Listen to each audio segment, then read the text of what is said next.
So I was able to figure out what is happening, and it's basically not. I'm gonna explain the theme problem that I was trying to figure out yesterday. That was kind of annoying me that I didn't understand how the context was being used or initialized.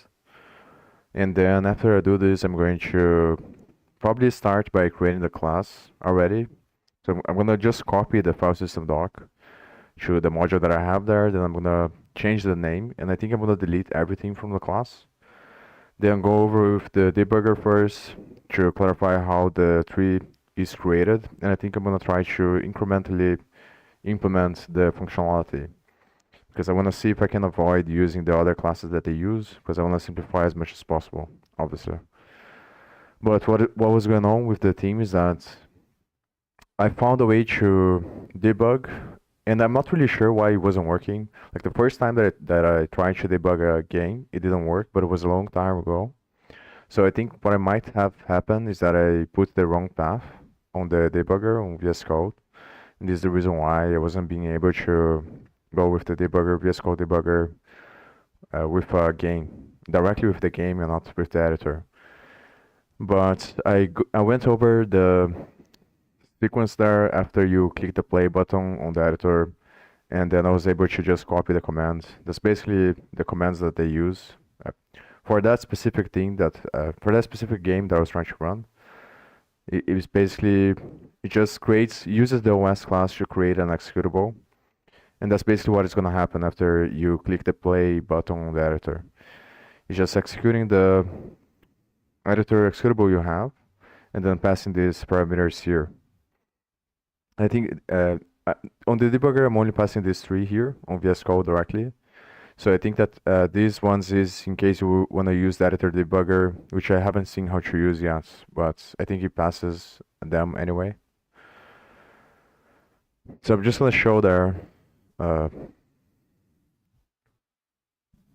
Also, the other thing that I did, maybe I should open the editor because I commented out this. So this is the main function that runs when you're running the editor, and the editor is the only place where it's going to create a new theme context. So if you don't create the theme context on your project, then it's not going to create it when you're running the game. And it's going to use the default theme when you try to access the theme context. So what was happening is basically that when I was tapping over with the debugger, it was getting a non-theme context because it was using the editor one and not the default one. And see, this is what happens if you don't have, when you comment out the stuff that is supposed to set the context, the owner context on the scene tree, uses the fallback stuff that it has. So this icon here is the fallback icon, and because I commented out, everything is like that. Yeah, so basically, that's what I wanted to show in the beginning. I'm gonna run with the debugger now, and then after I do that, I go back to, I uncomment this and build again, because I want to show. But basically, the way you put there on the way you set up the debugger to run a game on VS Code using Windows. So the main difference between Windows and Linux is the type that you're going to select here. I forgot the type that you do with Linux, but Linux I think is the one that they have on the documentation and like is easier to find.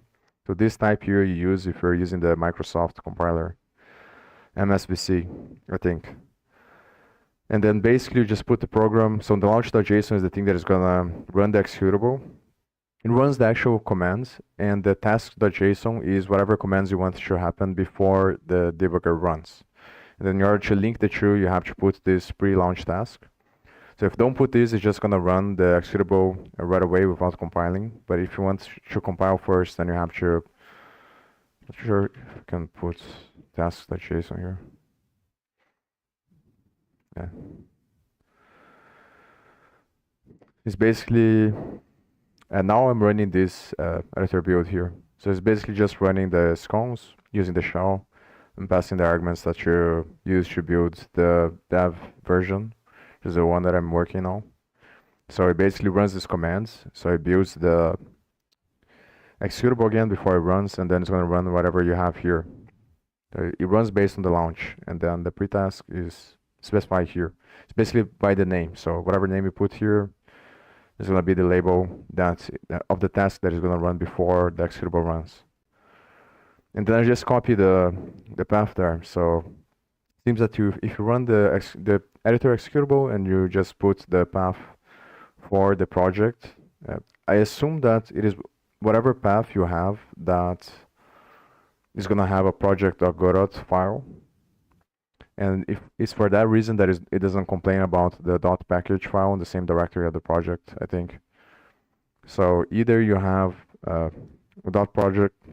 project.godot file in the same folder that you're running here, or you need to have the .package file, I think.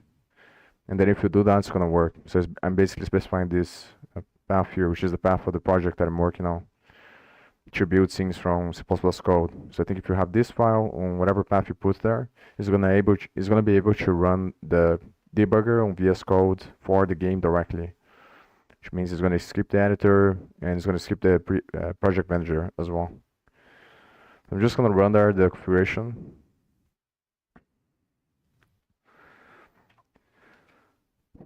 I think it's basically that. So those are the parts that matter. There's the type, and the type is related to the debugger you are using. So if you're using Linux, you're probably going to use GDB. But when you're using MSPC, I'm not really sure about other projects, but on Godot, I think they have based on the way that they build the build system with scones, the commands that they use to compile there, they set up symbols and stuff like that. So I think depending on C++, you have to create a different executable for when you want to debug and when you want to have the release version. Because the difference, I think, is on the way that the compiler is going to create the assembly language that is going to add symbols to the assembly. So it's basically going to increase the size of the executable in order to put debug information. And there's also some instructions that some instruction set architectures have, which is just the interface between the machine code and assembly, that they have registers they have debugging registers.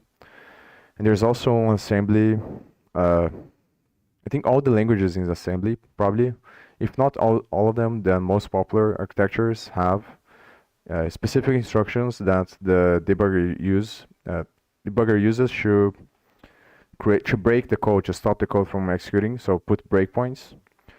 So you need both the breakpoints, and when you compile, the compiler is going to put the breakpoints on the code, if you have those flags, I think, on the assembly code, and it's going to create symbols.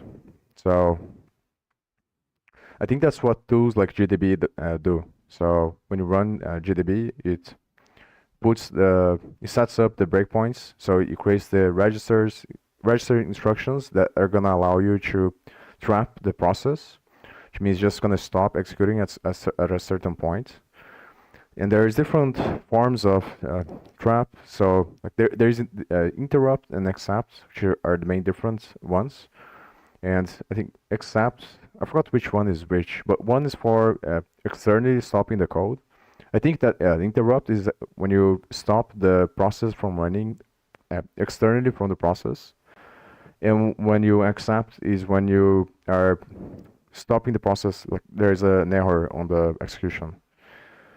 And I think that breakpoints instructions are interrupt instructions. So every time that the process is interrupted, there's a special, I'm not really sure if it's special, but there is a circuit on the hardware that is gonna put the execution of that process on a stack, just save it. So like it stops executing, then puts everything on a stack, I think, and then it continues running other processes until the exception or interrupt is dealt with, I think.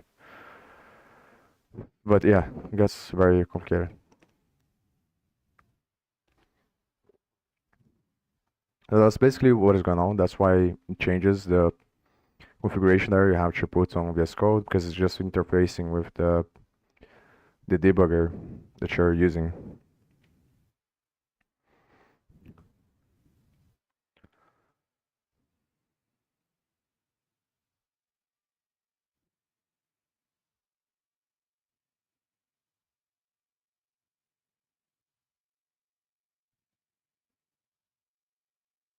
So here is so this function is the one that's gonna run when it's trying to get the themes for the classes, and it's pretty much gonna be here instead of this one that it finds the context. So last time, yesterday, that I was seeing this when I was running this, it got this one here, and I was confused by because I didn't set anything. So I thought that uh, the engine set by default on the roots of the scene, regardless of the editor, and then uses that context because of that. Because one of the nodes would set the owner, would set the context, and then this one would just get from the one that was set in the beginning, but that's not what's going on. It only gets this owner context here when you're running the editor version, because the editor version runs that function there, that I commented out, which is the function that creates manually creates the context. So when the editor is running, the node is gonna get the owner context that already exists because it's getting the theme from the editor. Because the editor sets the theme on one of the, I think, on the editor node. And because the editor node is a part of the scene, it's gonna traverse and then it's gonna set up the theme on the other nodes. So this is what's going on. So when you don't run the editor, when you run the project right away, it's not gonna access an existing owner context. It's just gonna use the default context from TeamDB, which is the context that gets set up in the beginning when you initialize the theme. It's going to initialize the default theme, and then it's going to initialize the default context, and then it's going to put the default theme on the default context, which is basically the one that is getting here. Gets the default context, and then it's going to loop over, which is basically getting the default theme here. So the icons still work when I'm running the game there because they are, and this is the part that is confusing. They exist, like, because I'm using the same icons from the editor, they exist both on the editor thing and on the default theme. So it doesn't matter where I'm running because it's always going to have the default theme or the editor theme.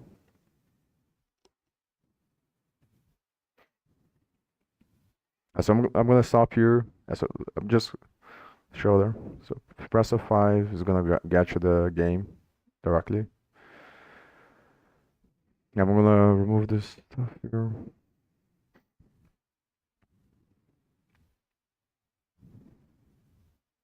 Yeah, so it's just the game directly. So I'm gonna compile again after going back to this.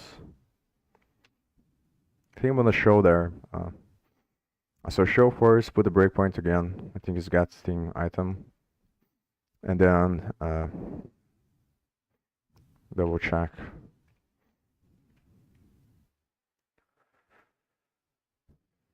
So it's gonna be here.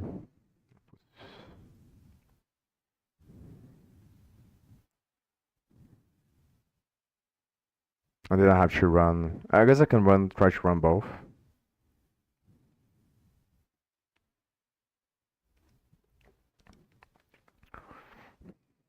Even if it gives a different result there, I don't think I'm gonna spend today. I'm not gonna spend more time if it doesn't work in the way that I'm thinking. I'm just gonna go over the other stuff because I already spent too much time on this. But I'm pretty sure that that's how it works, but you never know.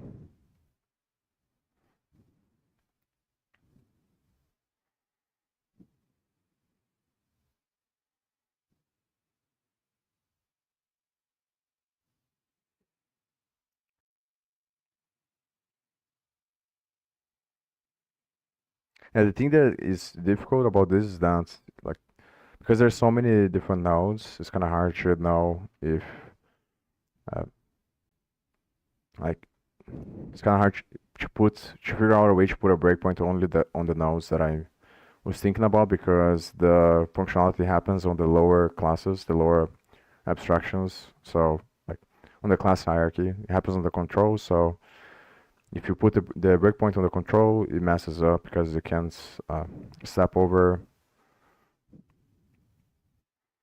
And if you put on the high level class, it's hard to know for sure. Oh, I've messed it up there.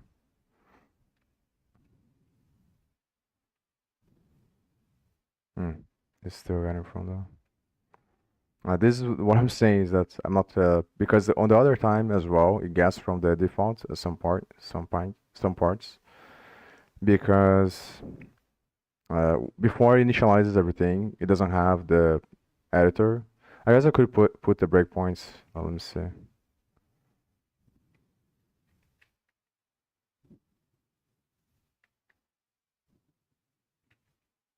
I should have done this on the beginning, but I'm pretty sure that I do have breakpoints there. I have a breakpoint here, so I'm just gonna. But I think it's stepping over. I'm just gonna continue with the other stuff because stepping over here is gonna be the same stuff from yesterday because it's very hard to know whether or not like what node is calling this function here. And I know that on the other nodes after the theme editor, the editor theme is initialized, is not gonna get from the. It's gonna get from the editor, the owner context. And maybe this time is getting from the default because I'm running the game version. So yeah.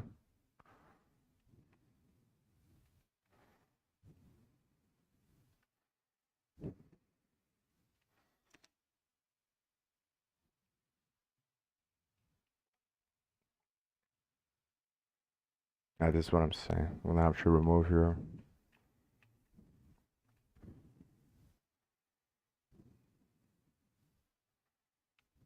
I think that is just running, so I'm gonna close. So it's getting the default theme because I'm running the game version. If I run this one, it's gonna the first shoe. I think first two nodes, either the first shoe or I think it's the first shoe. It initializes, or maybe it's a bunch of them. That initializes before the editor sets up the other context. It's just gonna use the default one. And the first time that it sets the context there on the window, sets the context on the window and on the control on the notification that the class receive after they enter the tree for the first time. So I think the first time that happens is when the engine calls the set tree function, and that function is gonna propagate the enter tree event, I think. And then on the window, the functionality is gonna be to get the default theme from that get the default context from the TeamDB, and then set the context based on the default theme, which is just gonna be a null pointer. But then after it does that, it propagates the event to the theme change the event, and then on that event is gonna run some more functionality on the window. But after it does that, then I think after it sets up the theme on the editor, that's when it's gonna start getting from the existing one already, instead of getting the default one for the editor.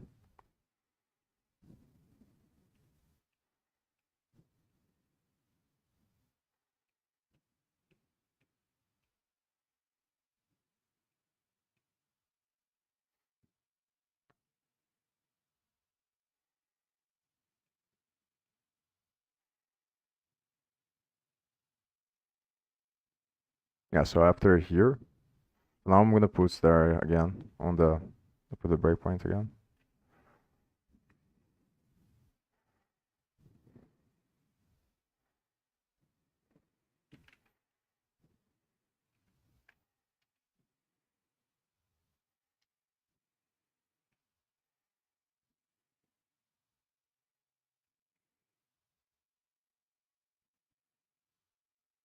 So this one is the one that is gonna create the theme context. Then it's gonna set the context on the nodes. And this is based on the editor theme. Nice, so it's whatever. It's just gonna go recursively. Yeah, so now it's getting from here instead of getting from the default one.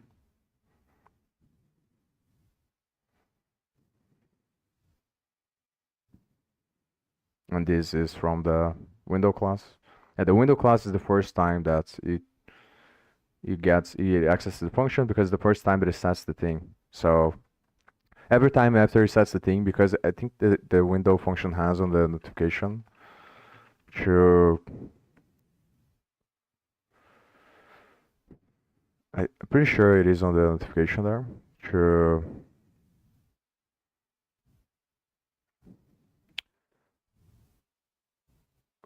to it calls the function directly that is gonna loop over the cached stuff on the class from the teamDB that is going to, which is just the update team item cache. It calls this one after you initialize the context for the first time, I think.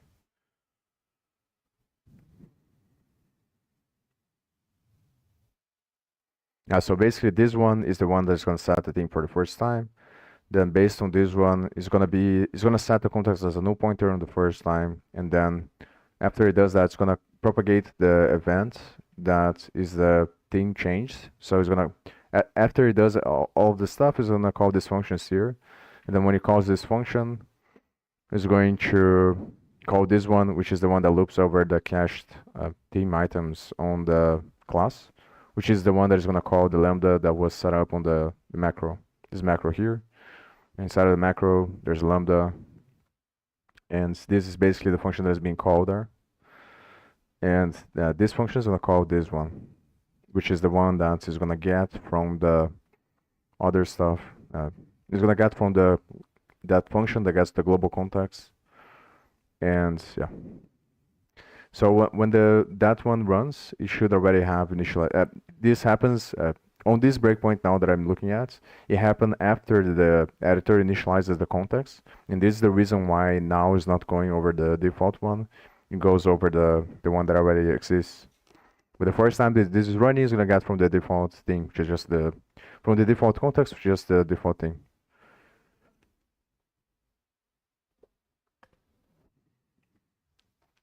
So that's the reason why it still works even if you set a new thing, because just getting from the default thing. It is only gonna break if your class doesn't have if the icons don't exist on the default thing.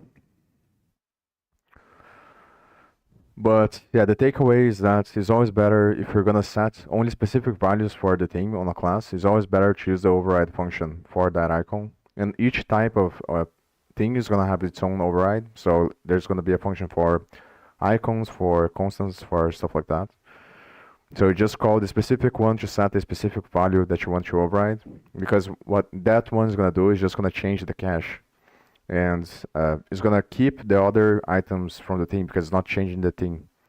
If you create a new theme and then you set the theme, you have to set all the values that you had before, or you have to make sure that the class has the default theme has the icons or whatever assets the class was using before, because then after you set with the new theme, all the other stuff that you didn't set on the new theme is gonna be retrieved from the default theme. So now I'm gonna run this. I think it's. I'm just gonna close everything and I'm gonna study more the. I'm gonna do the class first. I think it's. I'm gonna run this one. So. Yes. So here. It's probably better to just close everything.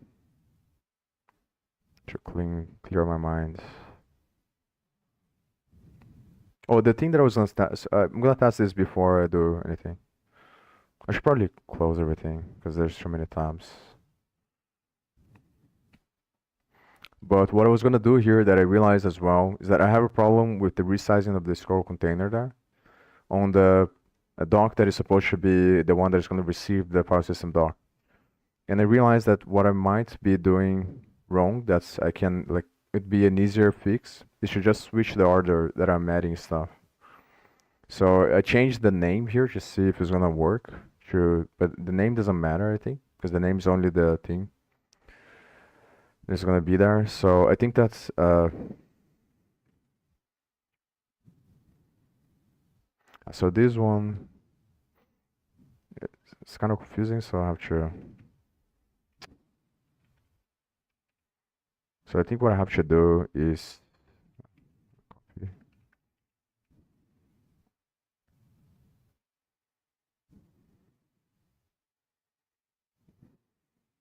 So I need to add this one to as a child of the content. There's this one, and this one's gonna happen before. So put here. So I have to actually move everything. So I think if I put the panel and the first, and then I put the file system as a child of the panel, then it's gonna work.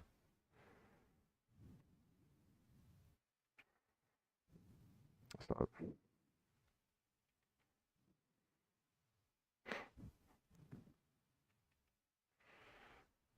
so this is gonna be from here.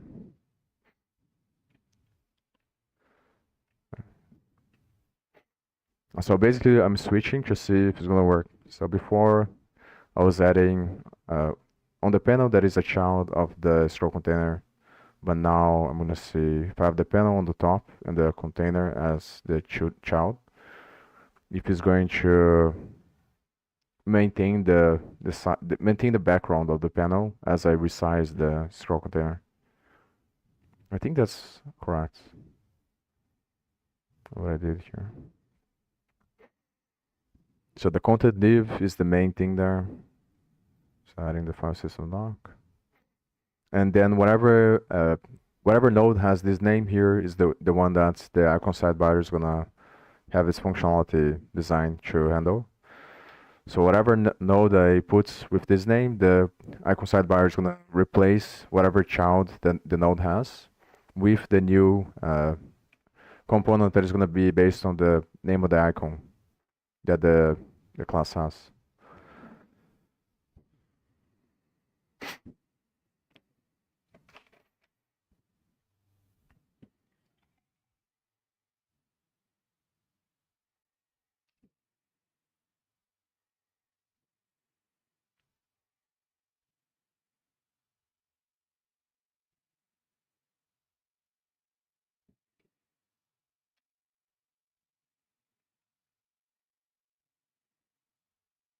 And the way this works, I think I've done so many streams now that I don't remember really well the order that I did everything. But I'm pretty sure I did this while, at least a big parts of it, while live streaming. And I think I did one stream explaining how it works. But it's basically just, it's not that hard. You just change on the main C++ file, main CPP, is the one that is going to have the functions that work as entry points for the engine. So the way that they design things is that depending on which platform you're using, they design like the core aspect of the engine with abstract base classes, and then they define on the files that have in common with all the platforms, the definition of the classes and the functions are going to be based on this abstract base classes, which allows them to create the different folders for different platforms with the derived classes that is going to like create specializations for each platform that you are doing. And in order to do this, to run the function from C++, all you have to do is look in the main CPP, because the main CPP is the one that contains the functions that are going to be in common with all the platforms. So in the beginning, on the setup, when it starts, the engine is going to depend on the platform, because it depends on the first function that initializes, that runs when on that platform runs. Then all of them converge to the main, which is the one that exists in common, which is going to have the setup function, which is the first function that is going to run, that is going to set up the whole engine and everything. Then there's going to be the main start, which is like another kind of setup, but after the setup. So it starts a couple of things that I don't remember really well. And then the other one is going to be the iteration, which is basically the game loop. So on the main start and the main setup, you can find the command line arguments that they use there, and all you have to do is just replace the command line arguments, and then you put control flow to determine what's going to happen on the setup. So instead of running the editor or the game, you just put a condition there that runs the stuff that you're trying to run, which is just an entry point function.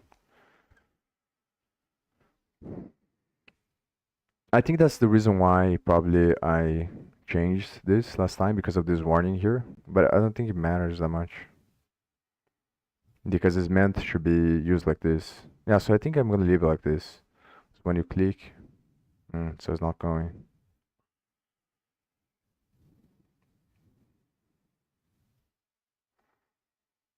So maybe this is why. So let me think. Yeah, so I think that's why. But yeah, but if I put, so I guess I can put a control. Let me see if I put a control node from here. What's gonna happen? Yeah, this is the. Maybe it is working actually. So let me see if I change I think the first thought I had is that it might be not working because uh, like it's bugged here for whatever reason, so it doesn't show there because the node doesn't exist on the actual game. But I think it might be working, just the size that is not showing.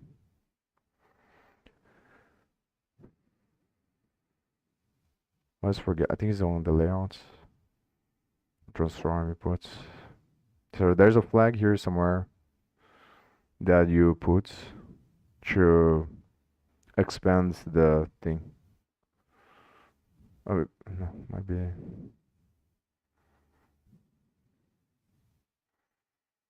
I think the problem is the parent. This might be here. And so I think it's preset, but I forgot how to. It's not that I forgot, it's that it's not showing there, I think. Because the way that they design is based on the hierarchy, so I think it depends on the way you set up the other stuff. Maybe this one. Yeah, so this one is showing. So this is so it's container sizing. This is what I'm looking for on the other one. But I don't think it has here.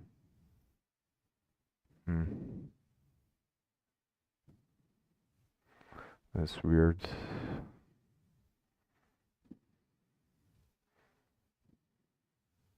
Yeah, so now it's showing. And this is also weird as well. Because it's showing there, but the functionality here is broken. It's not showing on the place that it should be showing. Well, I guess it's because it's clipping the stuff. It's weird.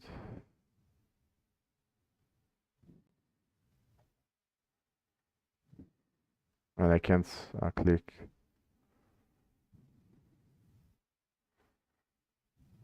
So let me take this.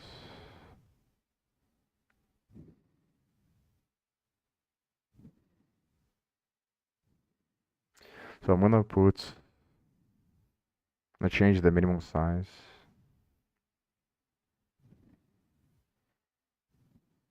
Or just remove from this one. And I think it's like this is the flag. This is how I set the flag from the code, I think.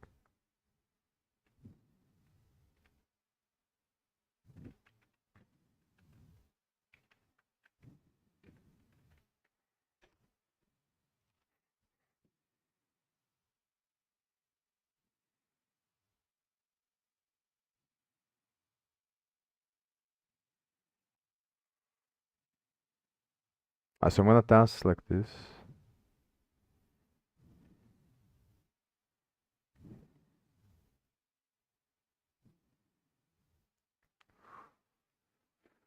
Let's see what happens.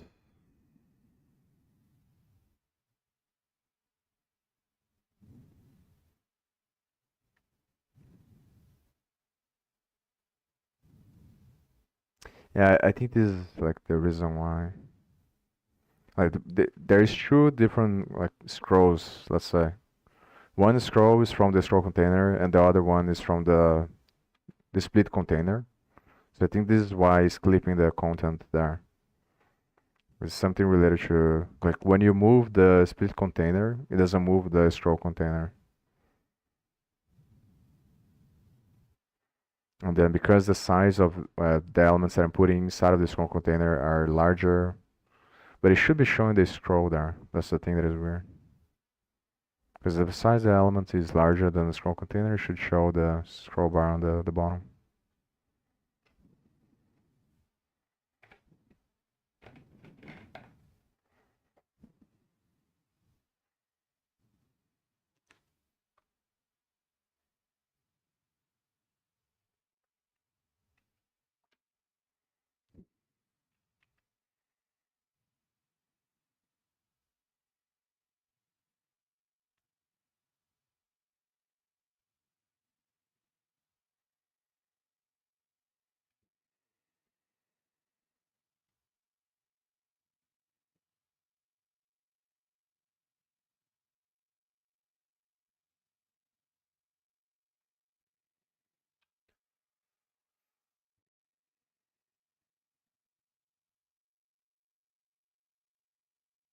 Hmm.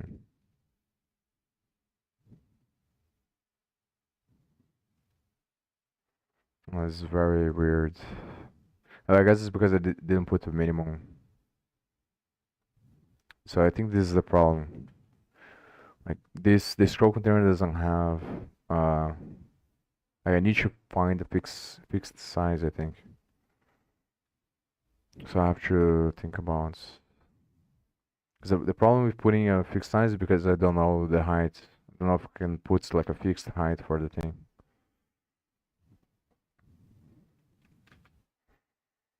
It was obviously, and also I don't know. I'm not sure why it's anchoring. Oh, so maybe this is the solution. Just change the layout mode. I'm pretty sure that's what's I got from the example. This what I'm doing here from the code. So I don't think that is it's not a like one-to-one thing. The way you set on the codes is slightly different than the way it sets on the editor there. So I'm just gonna copy. I got that example from the node that the editor uses for like the root node of everything, which is the GUI base. I think it's GUI base or something like that.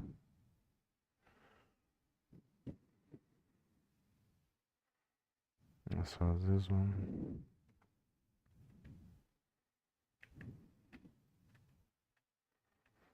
I'll try this. Let's see what happens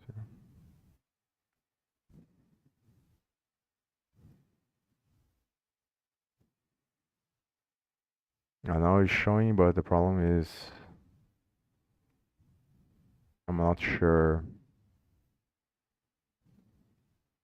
I guess I didn't put a minimum size.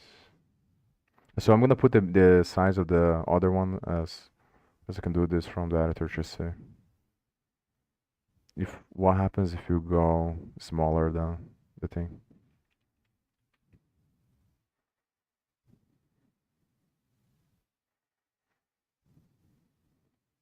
It is a problem. This is the issue. Is because it doesn't. The idea of having the scroll container is that I have this stuff on the bottom, but the problem is it only overflows in relationship to the direct child, which makes sense, obviously. But then if I change the order, it's gonna be the same problem that the background doesn't work.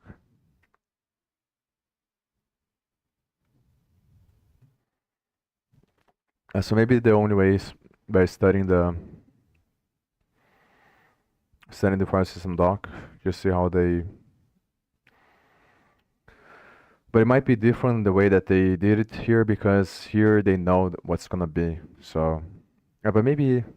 So I guess I should be studying the sync doc for this because the sync doc is the one that has the scroll bar.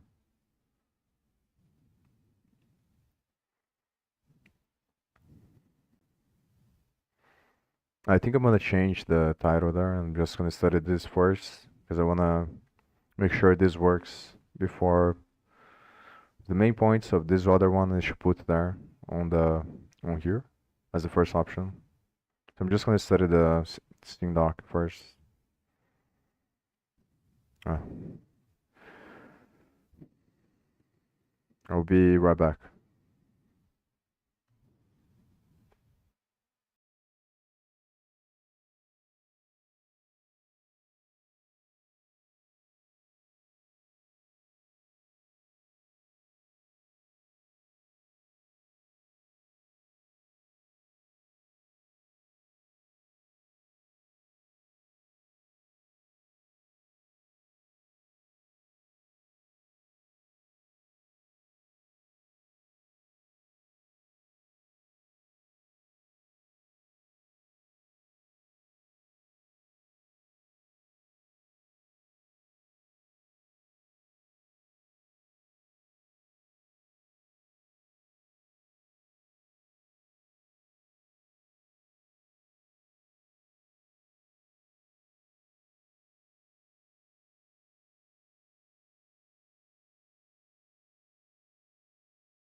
Let me run this first.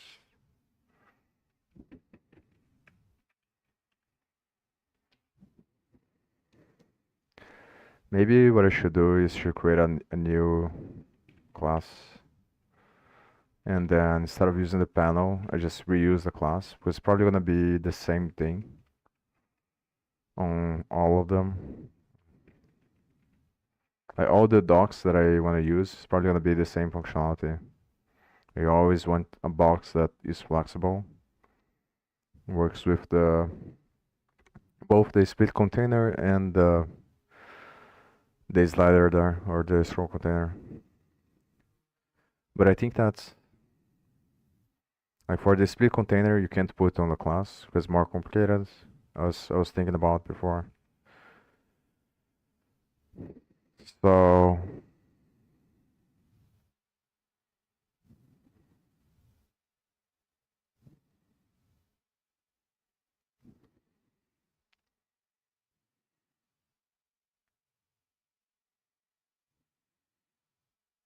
not sure if it's worth it to put instead of a class, maybe just a function, and then after I figure out how to do the scroll container instead of the split container in a way that makes sense, either create a class or a function. So this one, I believe that this is the one that is responsible for whatever shows on the thing there, the files. So I'm gonna spend some time trying to understand how they do it. The problem with understanding the editor stuff is because there's so many other things involved, and it's very hard to picture the layout in your mind through the code there. So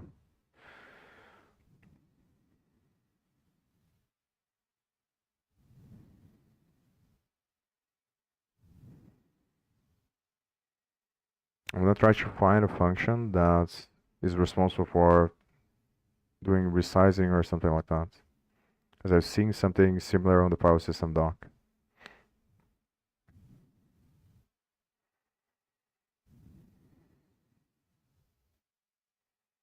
It might be on but I think that is unlikely it should be on other classes. I think it should be on this one because it makes a lot more sense. It could be on the GUI inputs. It doesn't have anything here. It could be on the notification or the GUI inputs or something like that.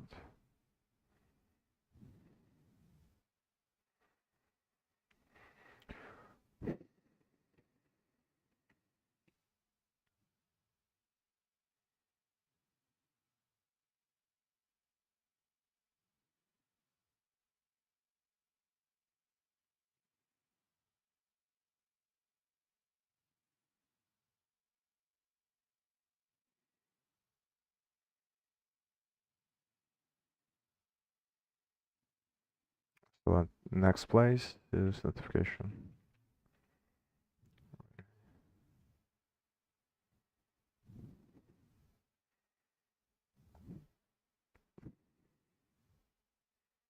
It's probably this thing. So let's show. So this one I think is just is not the main thing. It's just a section. Let's see what this inherits from. So this is a VBox container. So I should look for the name. I think I already did something similar to this, but I'm not really sure if it was on the Symmetry doc. Just look for the scroll container and the split container classes.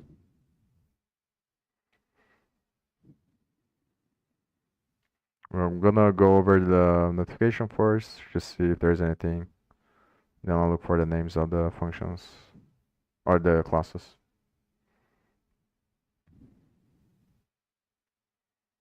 So yeah, I'm pretty sure I went through this already. There's the scroll container here. But the problem was that I wasn't sure like about the layouts based on the code here. Because it doesn't make sense for this scroll container to be the main one, I think. But maybe it is actually. This is as a child of this stuff.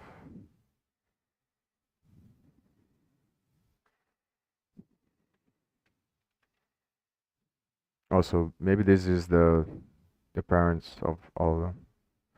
So this is the main one. So it should be directly on the child as I have on mine there.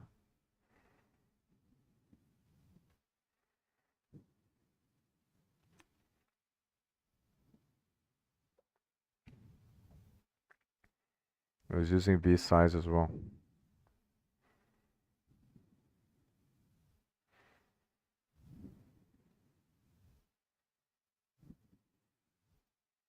No, it's not showing anything.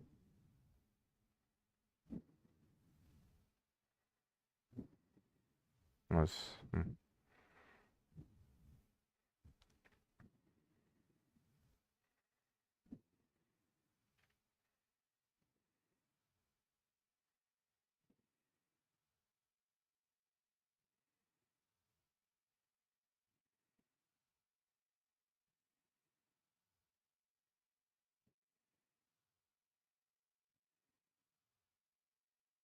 horizontal.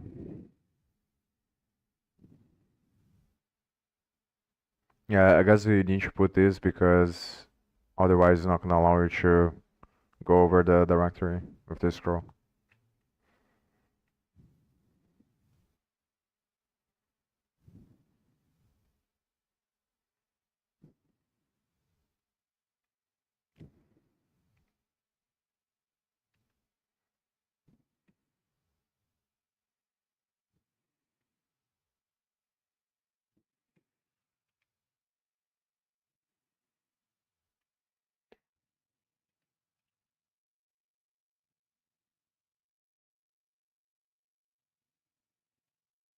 I'm almost 100% sure that this is gonna be the main one that they use. Oh, shortcuts.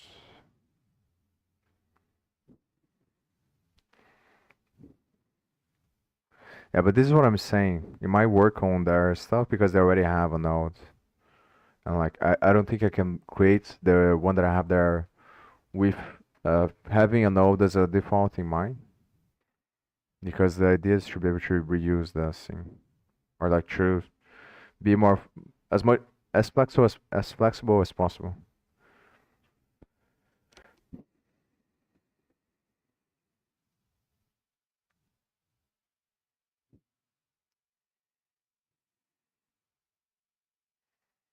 This is the issue.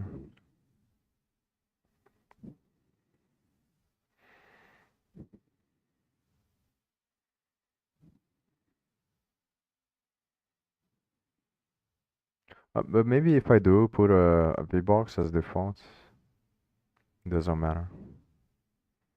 And I guess I can try to do this.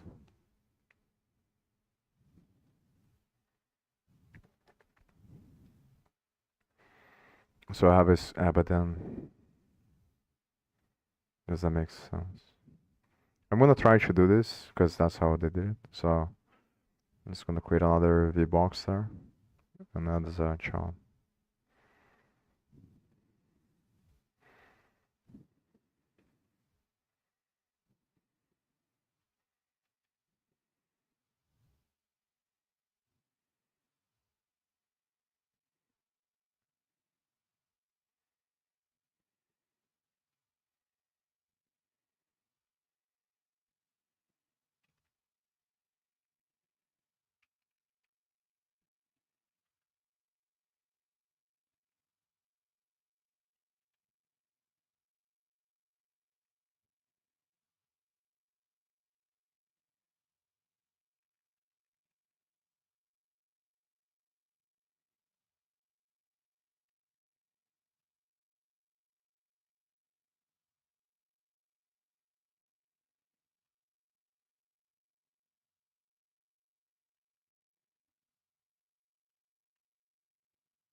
I forgot to change this.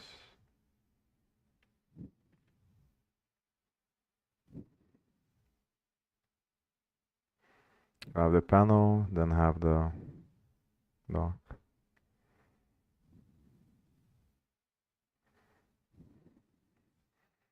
I'm gonna spend more time on this one.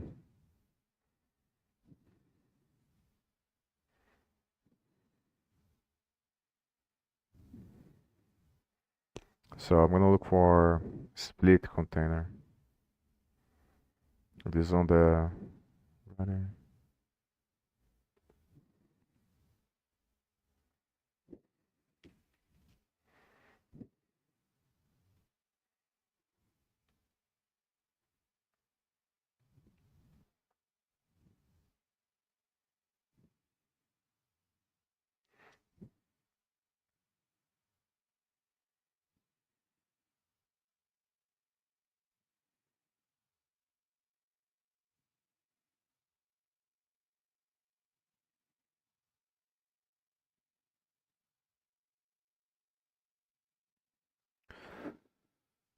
So it might be from outside though, the split container.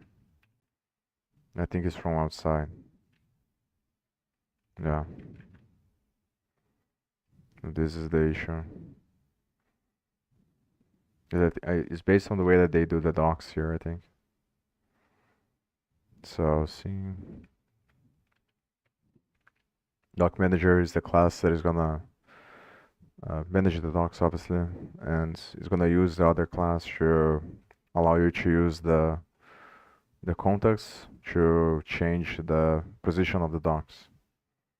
So it does everything based on tabs, I think.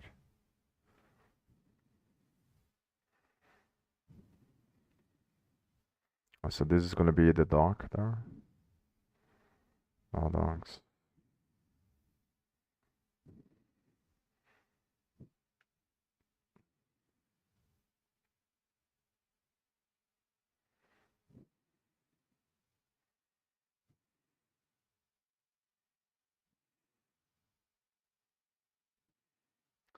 As I look into this, I'm going to uh,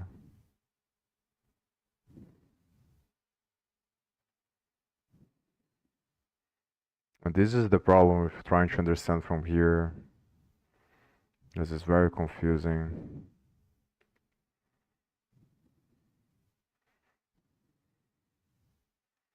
I think it adds everything here first, and then it manages later.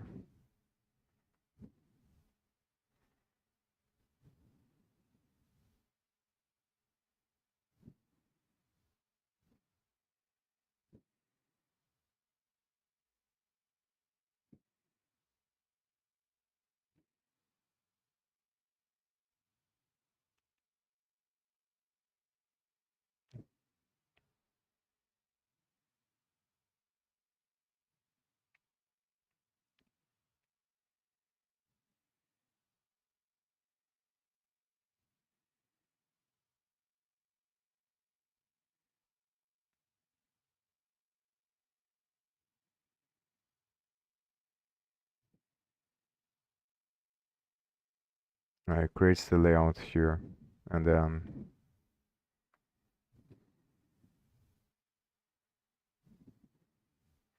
so yeah, it creates the structure of the docs on the beginning here, and then after it creates the structure of the docs, it's going to put the containers, which are the docs themselves, based on the way that they set up there.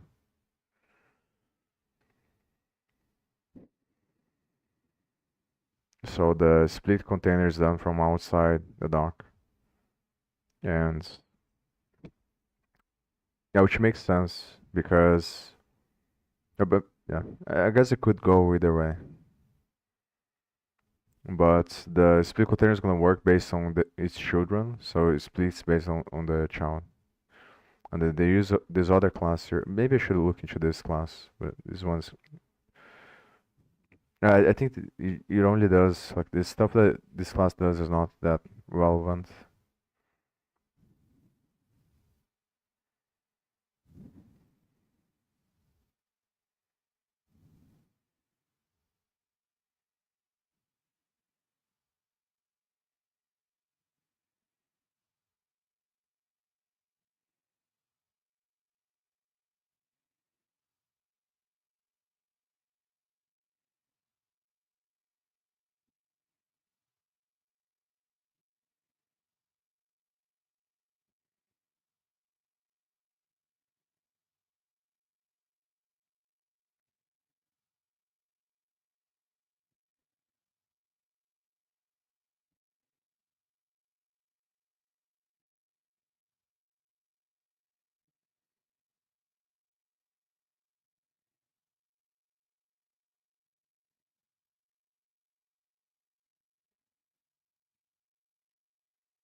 So like this is just gonna it's not gonna create the structure. It's just gonna manage the structure.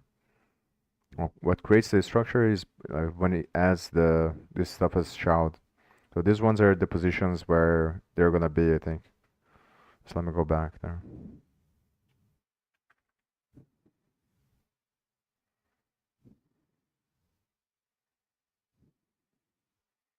So let me see this one. So we're gonna put here.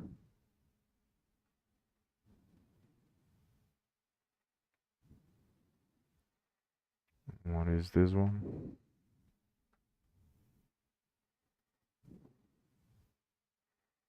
And so it's a child of this thing here. And setting vertical, which is true.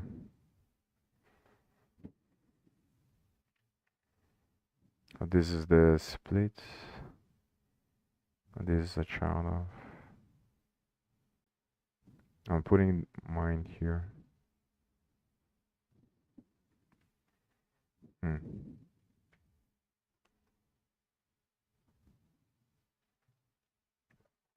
The split is probably correct.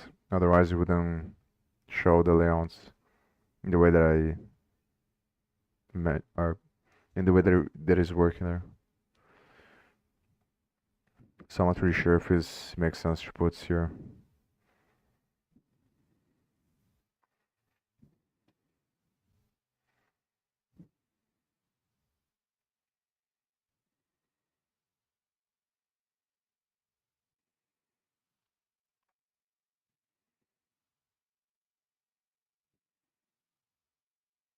So I guess the question would be, what is the other child of the main split container that I have? So it might be in the way that I'm splitting. So this is the main one, and this one's gonna have this shoe as children.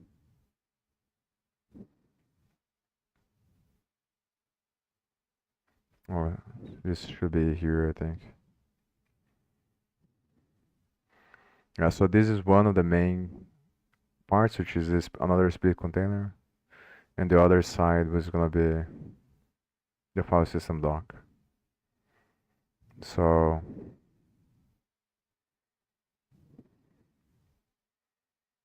they have one dock on one side, which is a H box or V box. And what is the other stuff that they have there?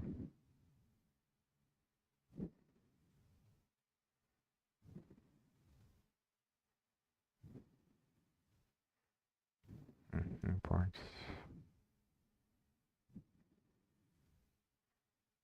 But I think that this is just because of the tabs. So they overlap. Top left and top left behind scene.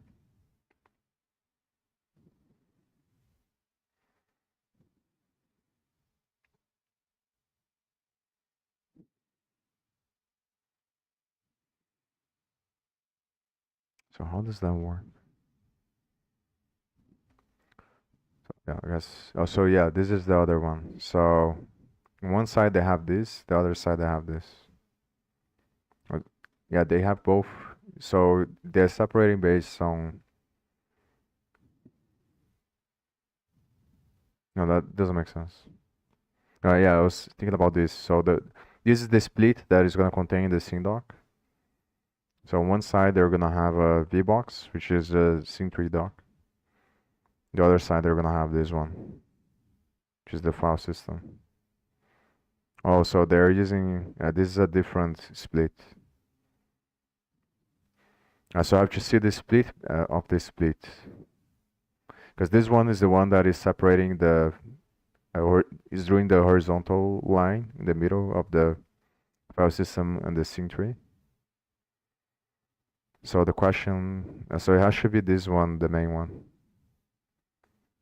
And this one has two splits, I think, as children.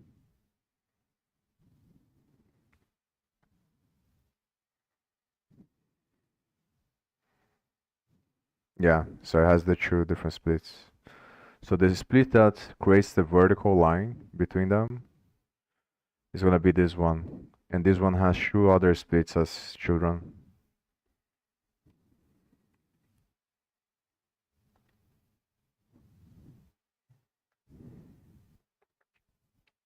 So it's different than the situation I have there.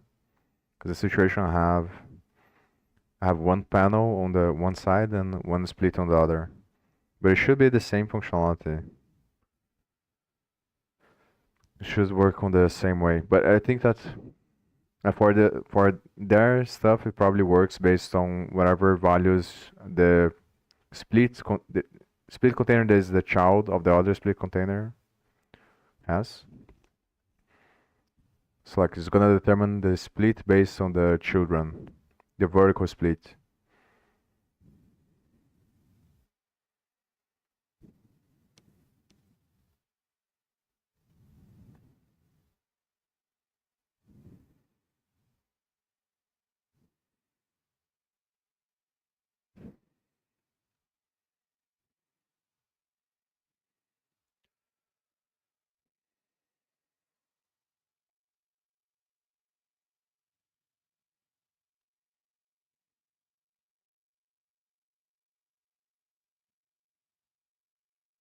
You should probably try to draw on SkyDraw. I should make it more clear on my mind.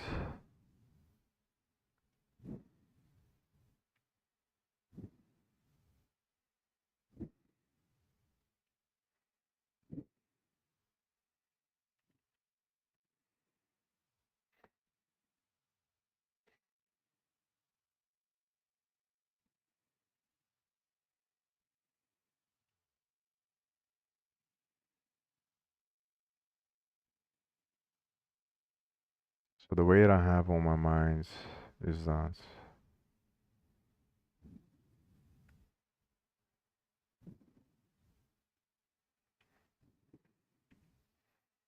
like this one is a split container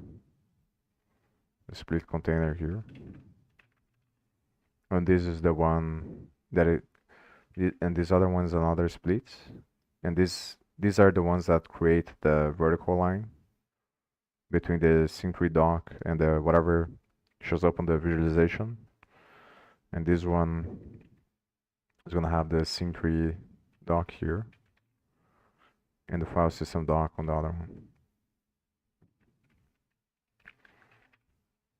And the line between this one, so this one is a horizontal one, or the vertical one, vertical set to true, which creates the horizontal line between the sync3 dock and the file system dock. And so this one should be a split container as well here. So this is the one that creates the vertical line between the things. So because it is like this, I think that what is creating and this one is gonna have so how to draw. I want to go on the sync3 dock there again to remember. But I think that's what is gonna happen. So there's like the sync3 dock by itself is already an HBox container because it inherits from HBox or from VBox actually. I think it is from VBox. And I think the way it works is that it's gonna have another VBox, which is the thing there, and then this VBox has the scroll container. So assume that the vertical split that they have there on the top, is determined by the size of these ones, share HBox, I think, or VBox.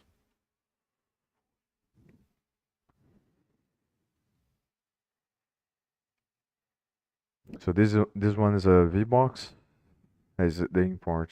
No. So they're both VBox. They should look for custom or minimum size or whatever. See if they have a any property.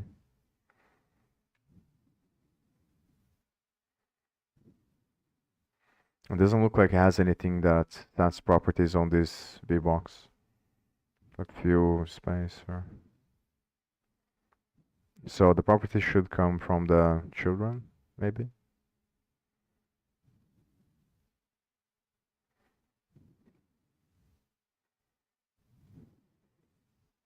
This one has a minimum size, but that's the only one.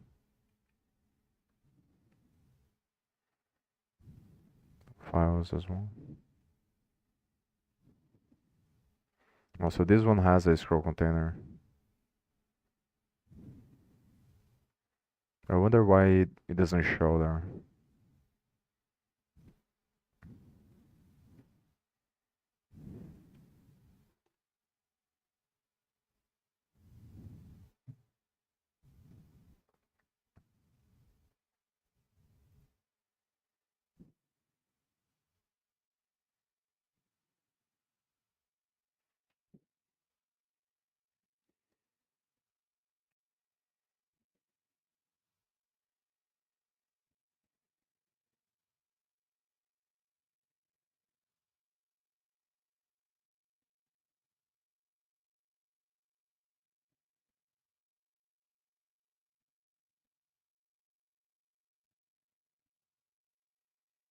Stay on this one. So this one doesn't have minimum size. So how does it work? It should have here then. Something like that.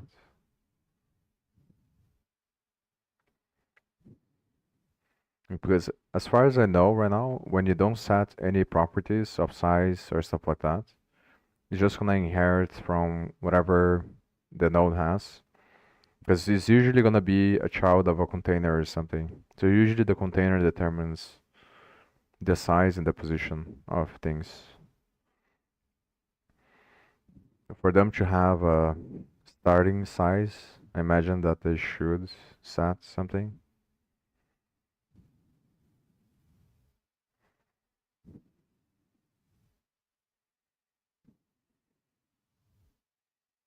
So this one has, but this one's probably the one in the middle there, I think. No, this is not the ones on the side.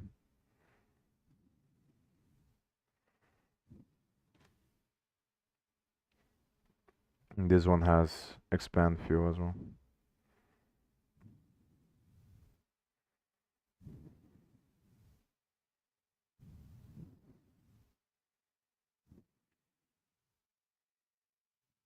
So I'm gonna clarify this one as well, just see if I'm thinking about it correctly. So again, it's not showing anything.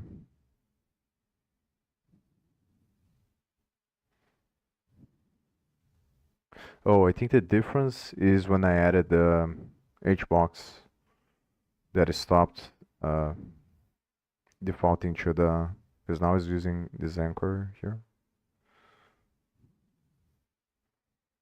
Yeah, because the child is not being shown. So I think that because the child doesn't have a size, now it's breaking there.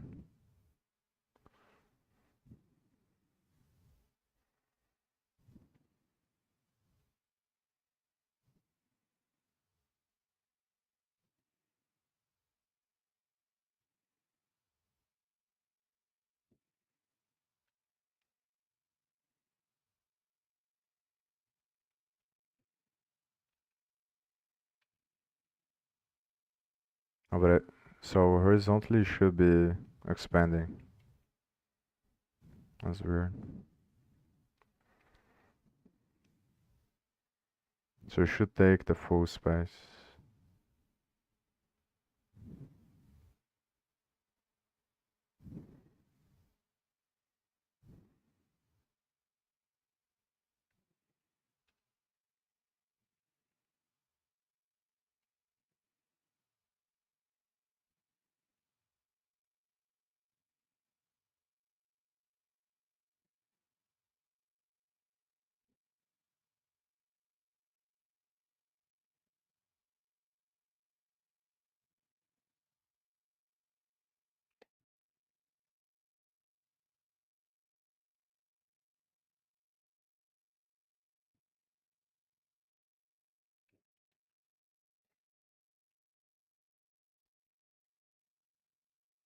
So I have to see when it's gonna end.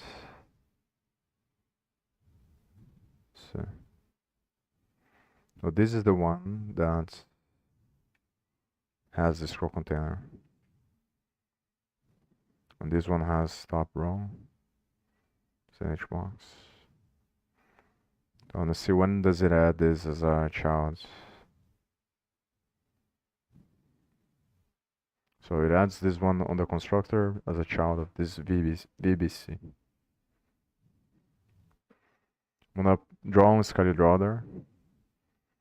Also, this is just the class itself, so this is a direct child of the.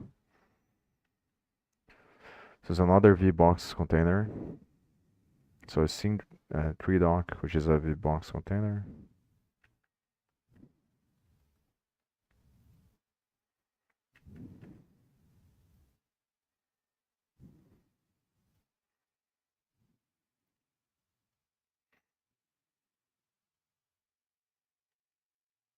And so I'm gonna write the properties as well that each one has.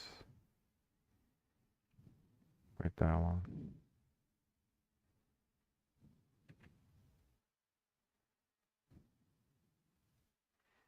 And this one has the scroll container.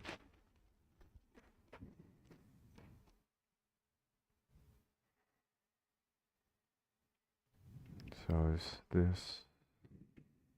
That's child. So it only has two children. And one is an H box. So this one sets the flag to expand.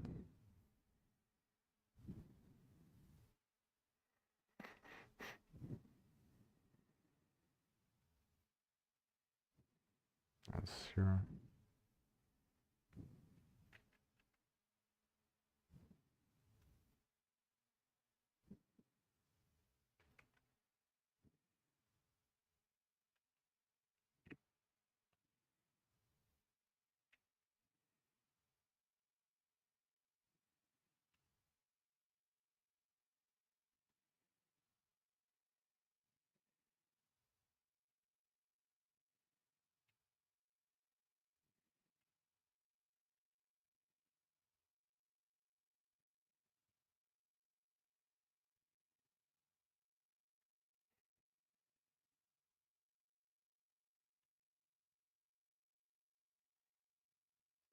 It seems that this is the structure there.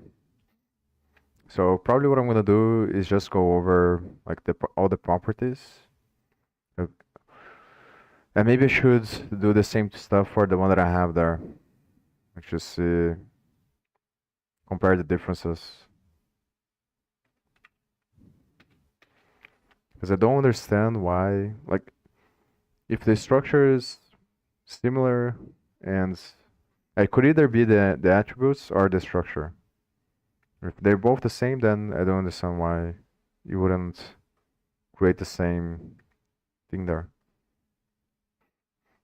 So either the structure is the problem or it's gonna be the attributes. Obviously, I'm gonna try the attributes first because if it is the structure, it's gonna be more annoying to figure out how to change things so that it works.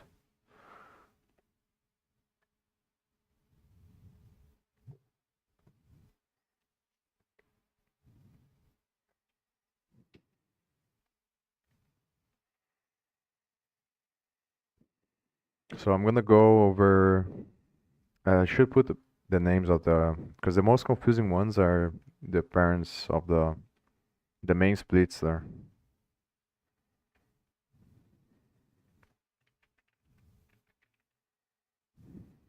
And these ones are the most confusing.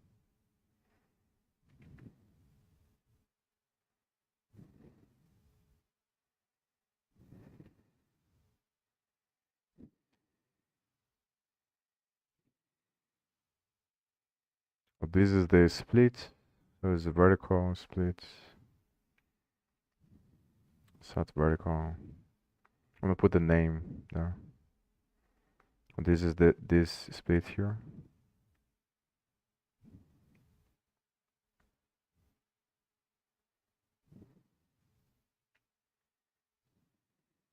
Nice here.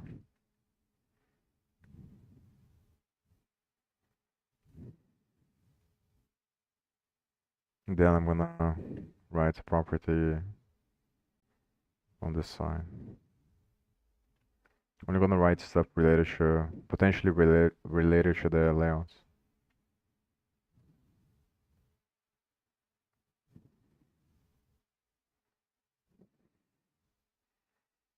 So what is the parent of this one?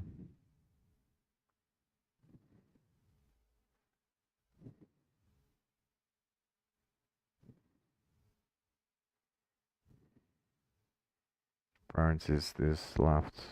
This one doesn't seem to have anything, any properties.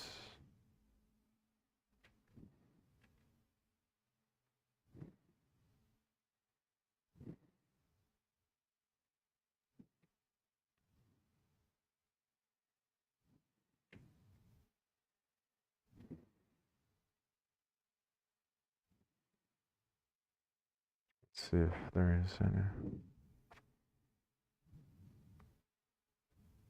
Set split offset.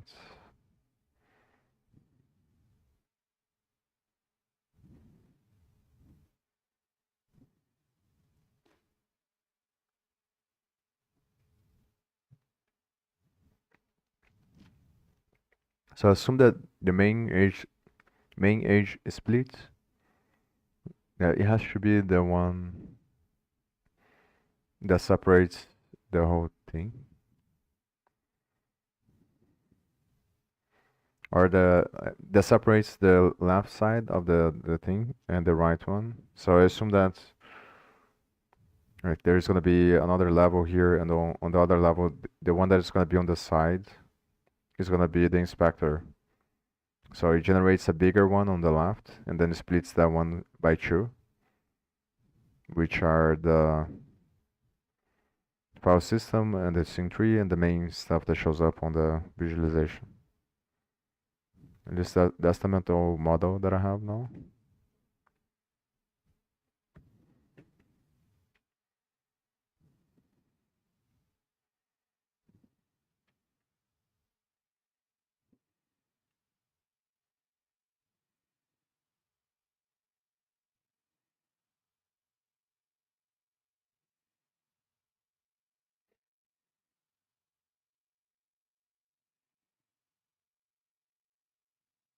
Okay,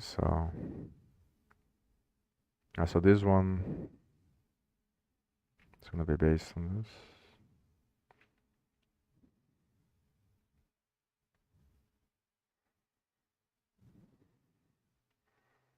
So the left of this is now the file system.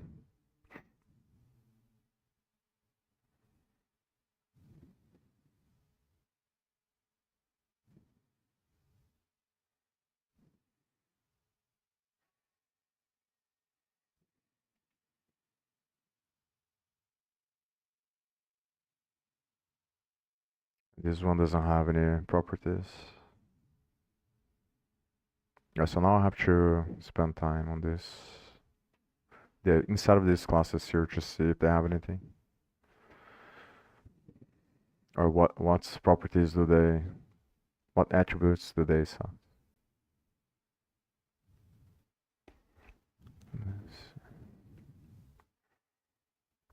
So let me see what is the right side there.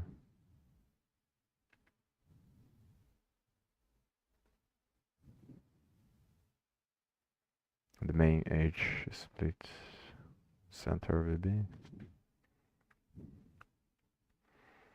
Right split. Right split. Right V split.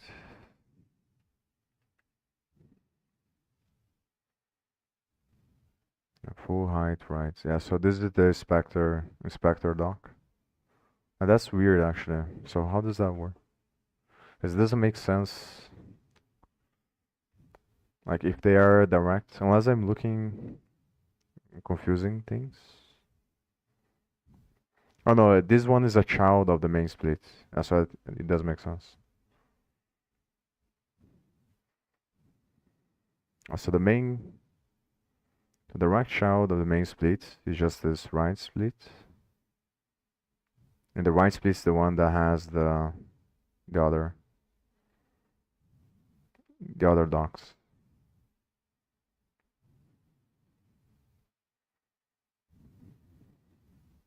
Yeah, so the main split divides the left side, which has the sync doc. So what is on the other side of the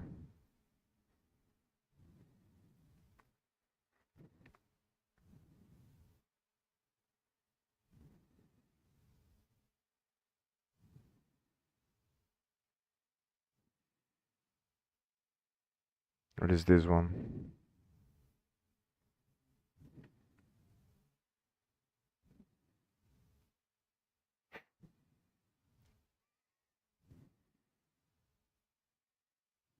So this is gonna be the.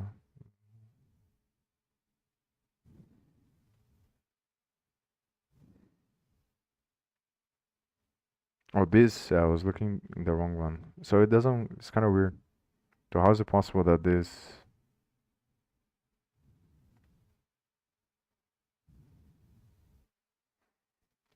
well, it does make sense. Yeah, so this one is going to be the one on the right, and it's going to subdivide based on these other splits.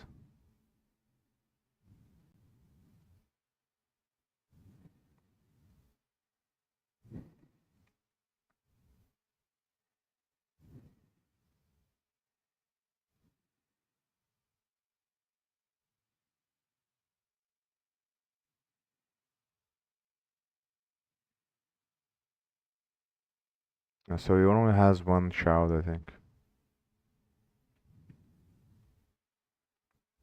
Not sure. Center VB. So center VB is probably the one that has the visualization. I think that's the only thing that makes sense. Yeah, so center VB has the visualization, and this doc split's the one for the import system. Just gonna have two different docs. One's gonna hold this stuff here.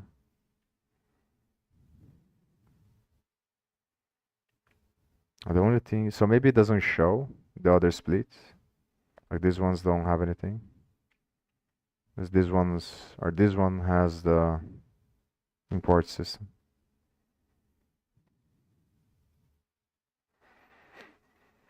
So the center one, I think this one is the one that is gonna contain the visualization probably.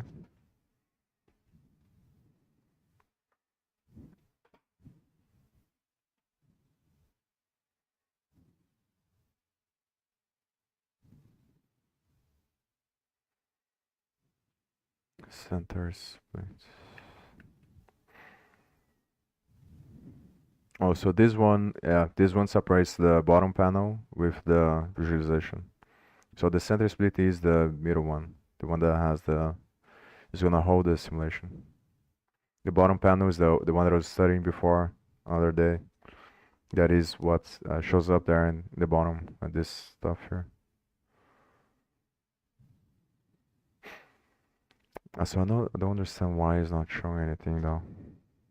It must be because of the other attributes. So I'm gonna spend time writing the attributes there.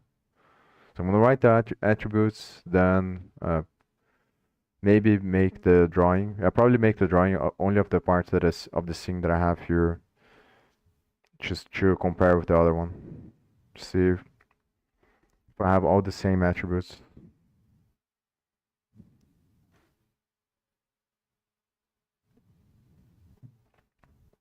It is kind of annoying to do this, but I think I have to do it just to get over with.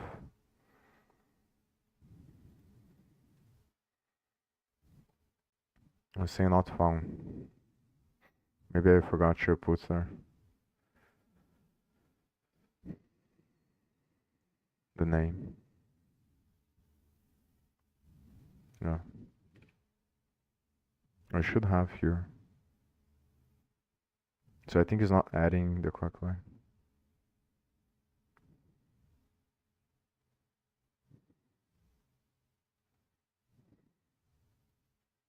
Well, I'm adding, I should add child external. So if I don't, this is a function that I created to, so I'm able to save the stuff on the scene later. So if I don't put with this, then it doesn't set the owner, and then the node's not saved on the scene. So maybe this is the reason why it wasn't working before. I'm gonna test this first, just see if it's gonna fix. And then I'm gonna continue to, I think I'm just gonna do this part and I'm gonna ignore this one. Just gonna try to write. But the problem is, it doesn't, I have to spend time on the classes themselves and see the structure of the class. Just see how it works.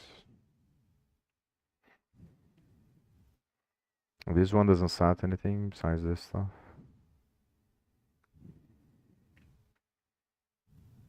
This one also. Also, only vertical equals true. So I'm gonna look into the Symfony doc.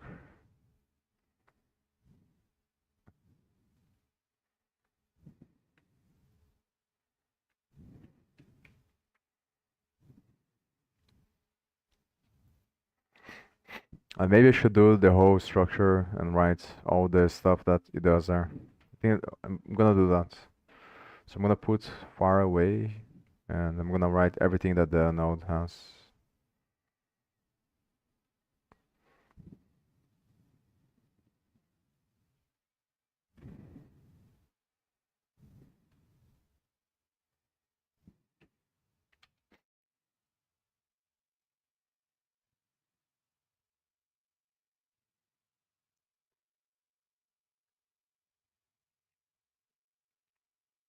I'll be right back.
So the only explanation I should have.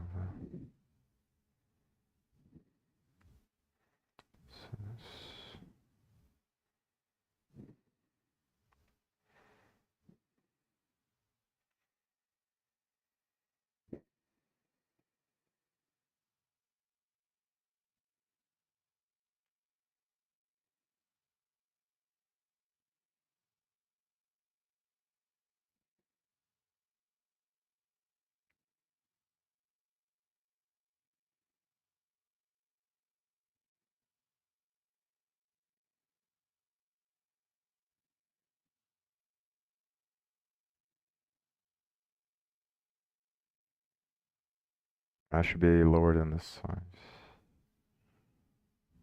The size of the panel should be lower than the size of the container.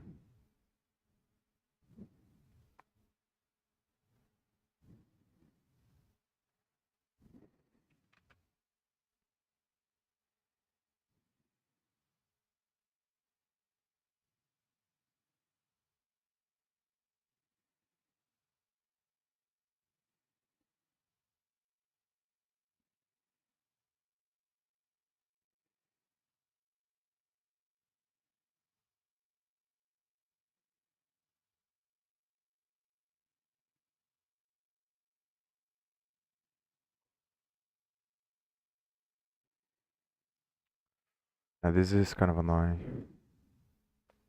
So the problem is the content is not like I have to resize. If I put it on the thing, then it's gonna show there, I think.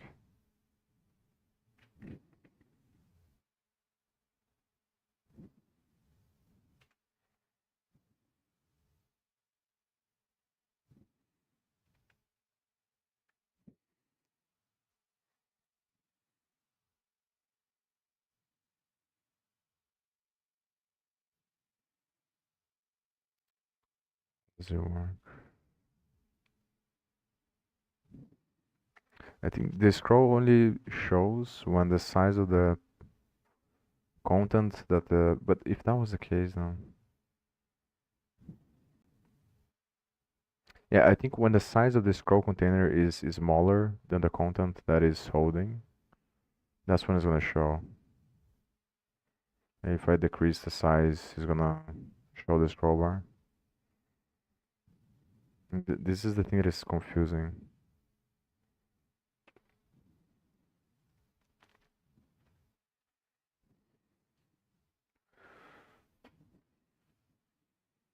I think it's because the size of the scroll container is not changing. Yeah, but it looks like it seems that it's clipping here. It is clipping. So doesn't make sense.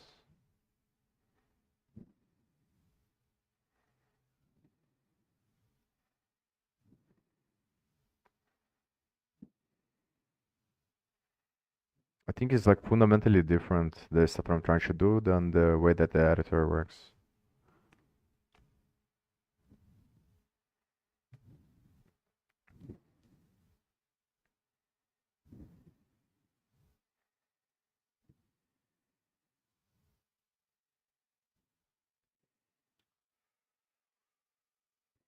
But then why would it be showing there?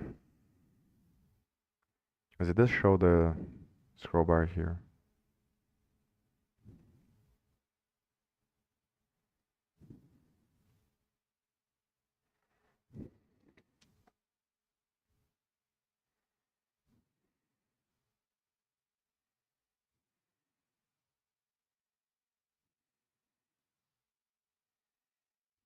So we'll try to copy everything.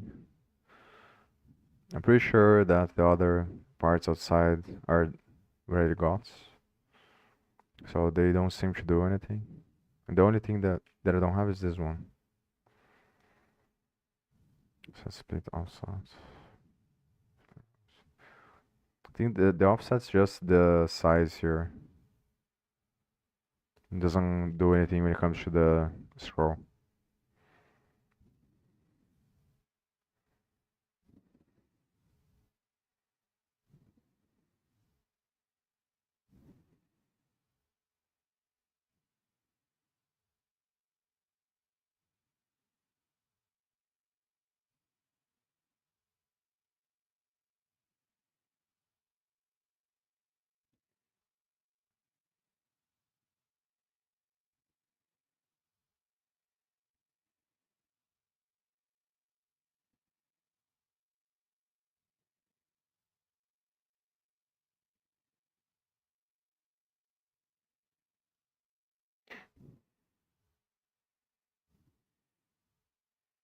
I'm gonna draw the tree and then put the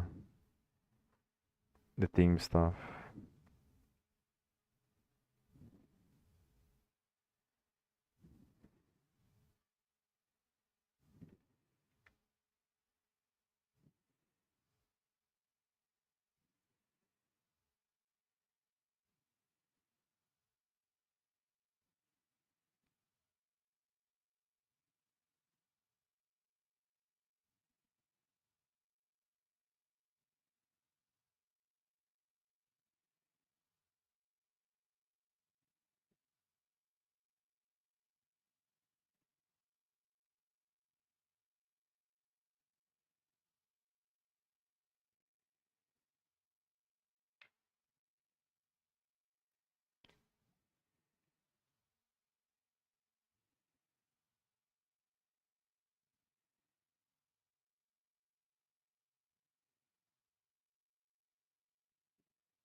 Maybe it is the panel, the problem. Let's change this.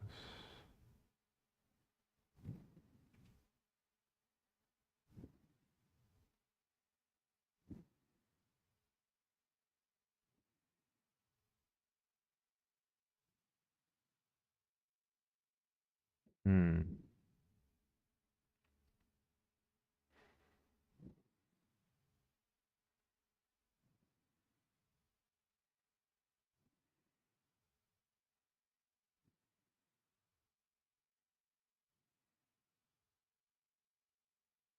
It might be the panel.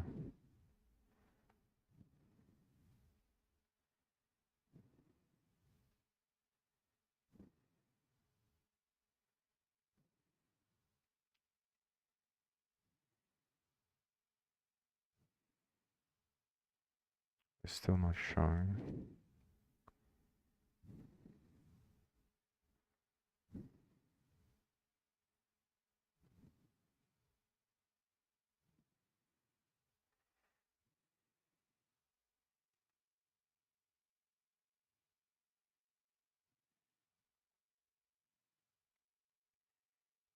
Yeah, the confusing thing is there's relationship between the split container and the scroll container. Because I think the reason why it's not showing here is because the split container resizes the scroll container. But then like why would this show there?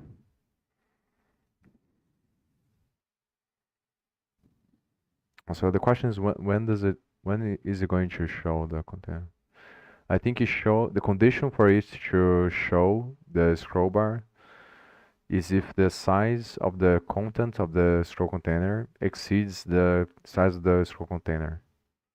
But when you change the split, you're changing the size of the scroll container.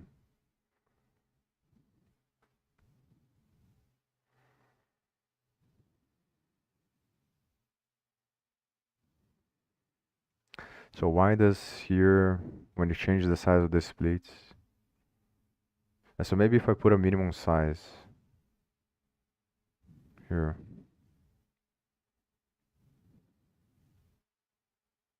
but it's already taking the whole size of this.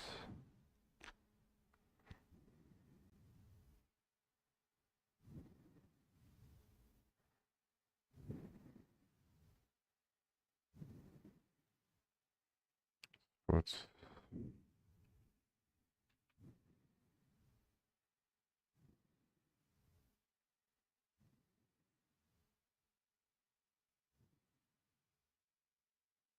I don't know, it just breaks. So.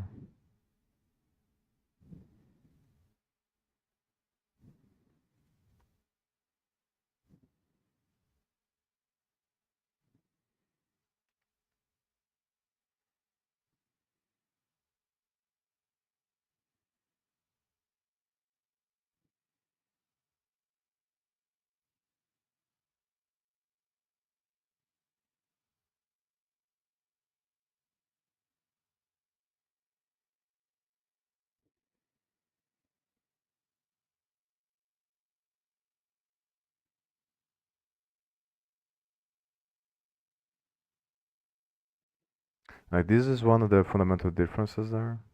In my situation, I have the VBox, and then the VBox is being split. And the main thing that splits is is using a split container on one side and the VBox on the other side on the scene that I have here. And so the thing that they have is splitting two different split containers.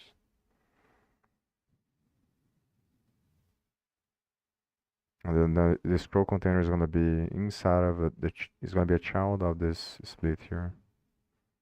But it's a child of the VBox.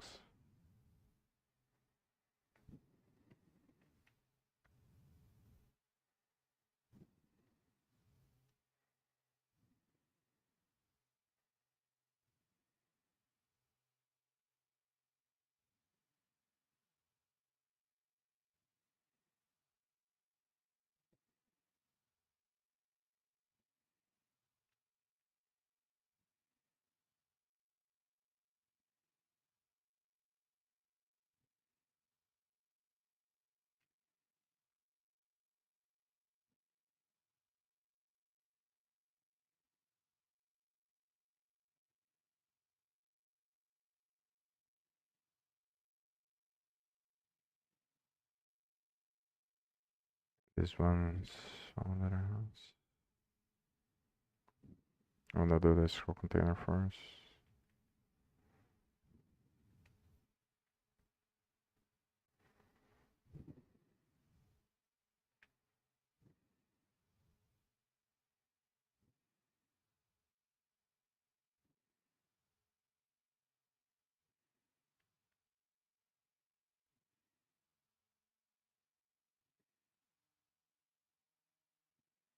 Oh, maybe it's because of the disable.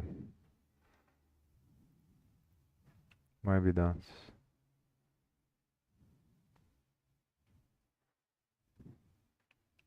Oh, it might be this actually. I don't remember if I put this.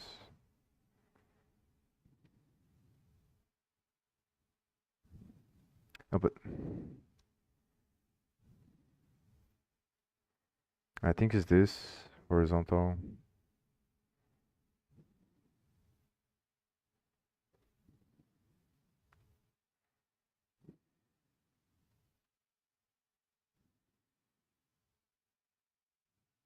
That doesn't make a lot of sense.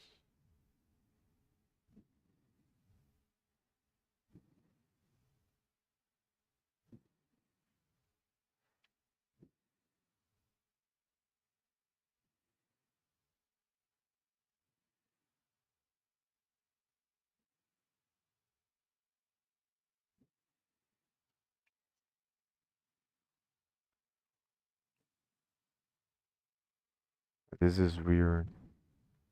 So it must be something else that is creating the scroll container. So now that I disable there, it's not going over anymore.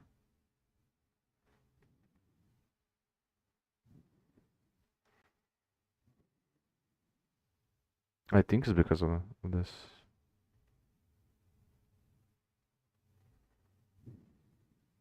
Yeah.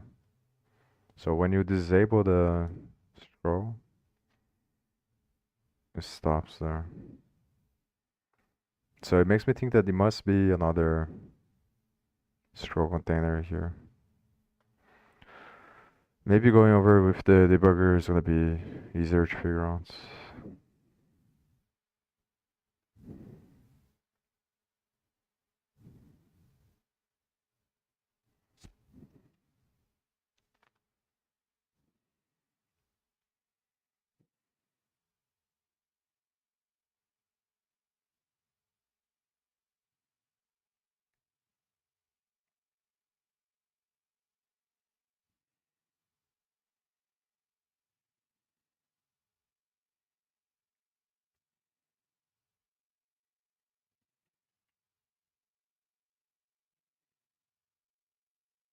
So I have to see, let me see that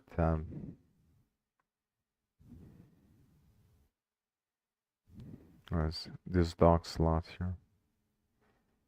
Dock slots.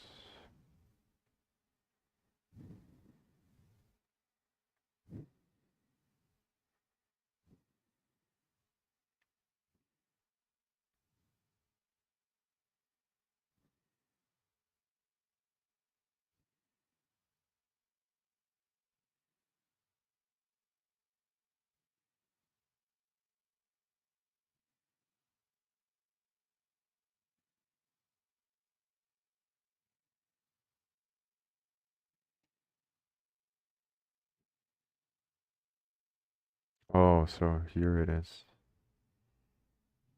So at this, I'm gonna write this properties down.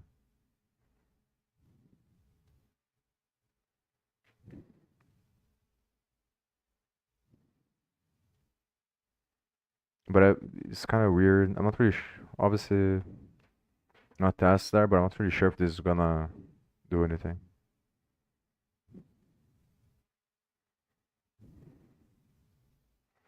But it doesn't make sense. Like if it's disabled the scroll, the horizontal scroll, then how is it showing there? It makes me think that it's probably another scroll container somewhere. And it's creating the scroll.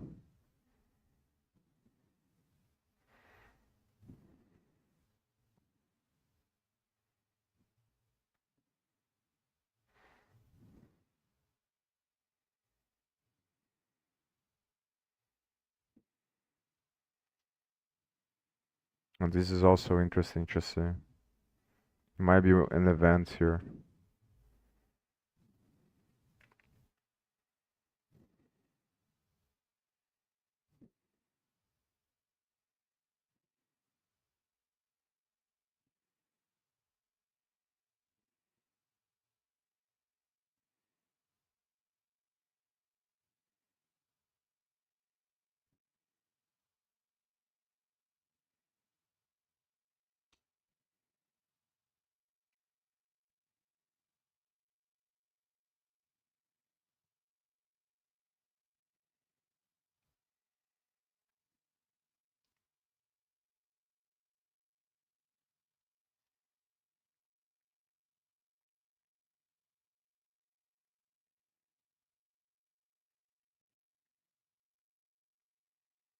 So this is on the split.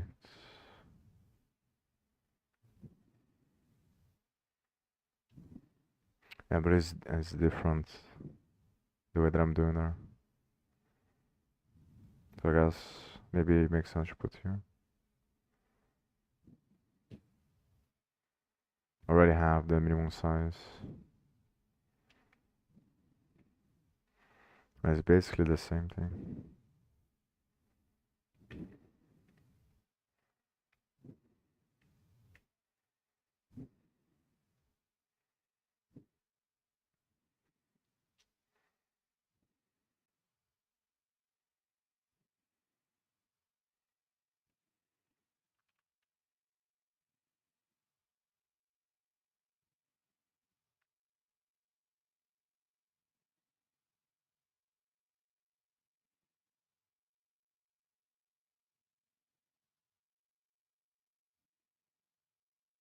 And it doesn't have anything. As this one's related to the context that shows up here.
It has to be that one. That's the only explanation.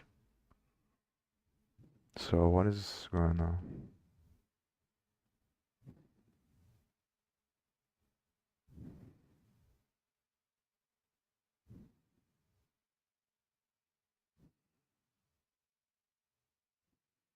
So one thing that I could try to do is put a node in the beginning there already.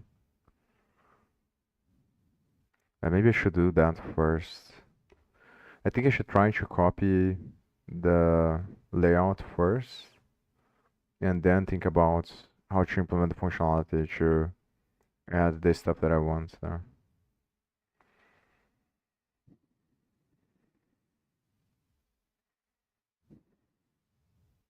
It might be because of the main separation there of the splits.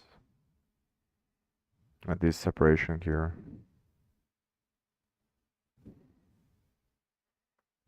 What happens if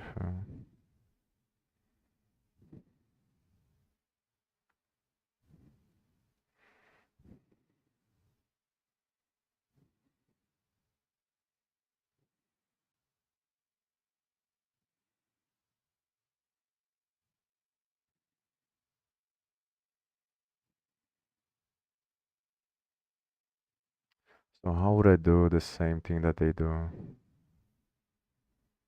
Just separate. I think this is the content div there that I have, I think. Yeah, I'm separating because of this. So this will be the main div there. And I'm separating.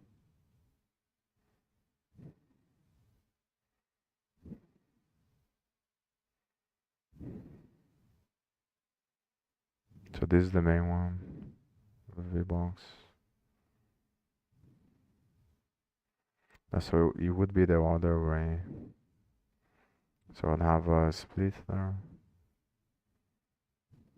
What would I have on there? The problem is that I don't want to put the icon sidebar in the bottom here. Because this is supposed to have a fixed size. And if I don't, like, because I can try to, let's just see what happens if I put split container here.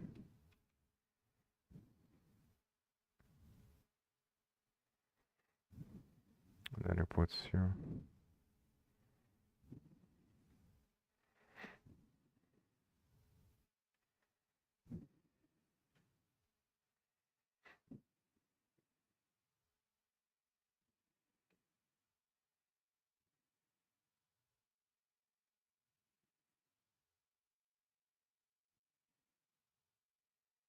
So why is this not showing there? If I, so I guess because you would have a minimum size, I think. Maybe this is not necessary. So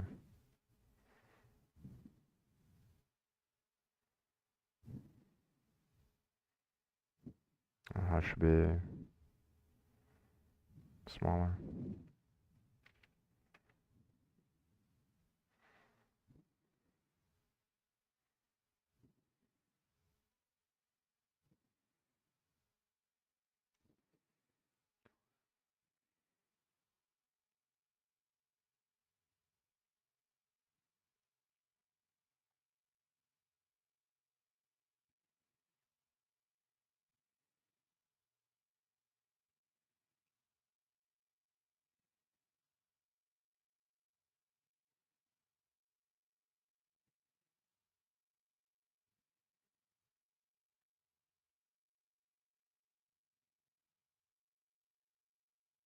Yeah, when I put, it just expands.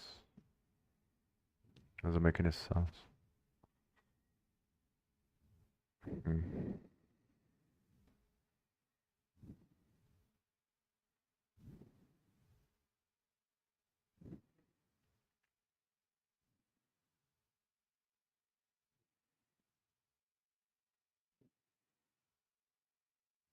Set age, size, expand. It has to be because of this, I think. Set age, size, expand.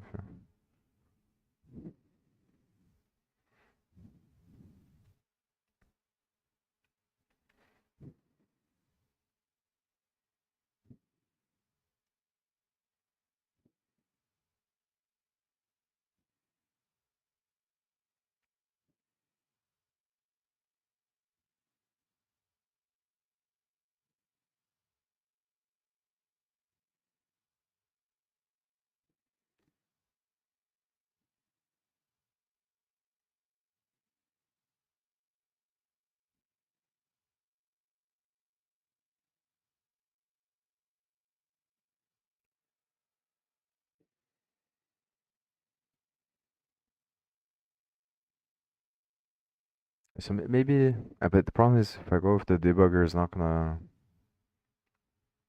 because I'm not gonna be able to see what is happening. Maybe, so maybe if I put, because I assume that there needs to be something on this, on the container. Hmm. Yeah, I'm gonna see here, how does it work with when it's gonna draw there, this stuff. Update scroll bars.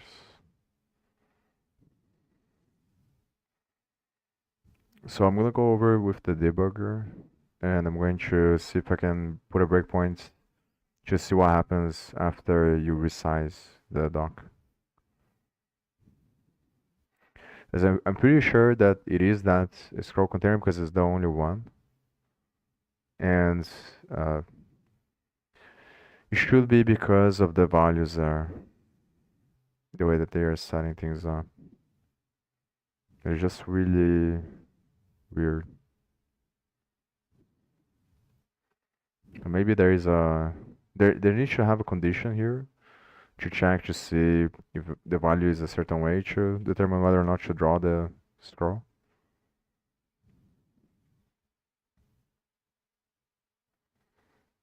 Or update scroll bar position.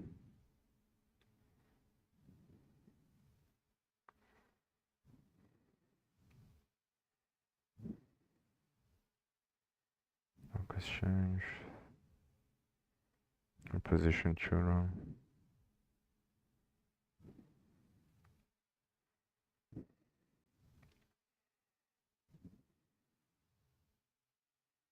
Also drag touching, so it should be here.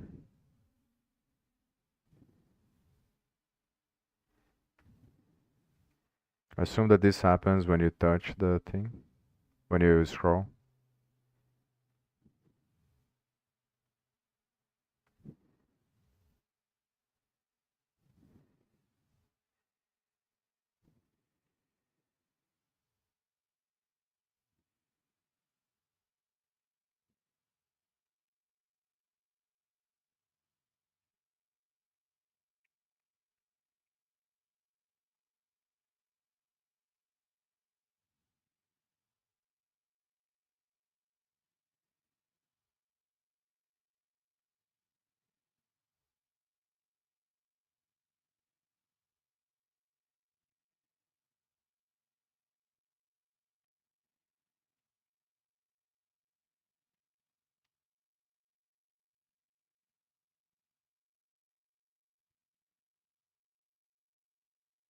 Maybe here as well.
So I think it's doing based on the minimum size of the children.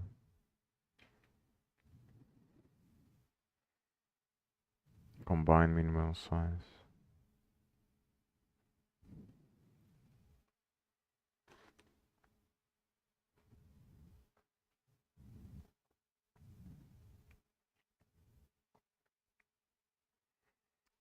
I think it might be because of the stuff that I'm putting there.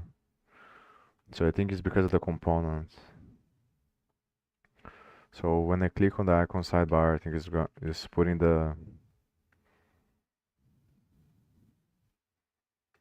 it's putting this component there, and this component has a minimum size here. So guys, next time I could check that as well.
This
Alright, I need to remove that. I'll do that now. Forgot. I need to remove this stuff here.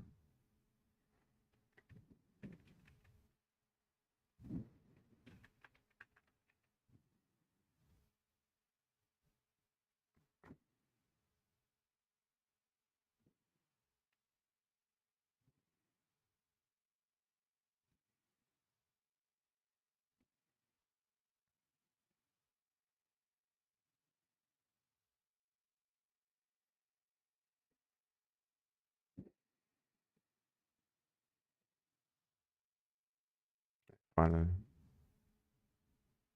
Hmm.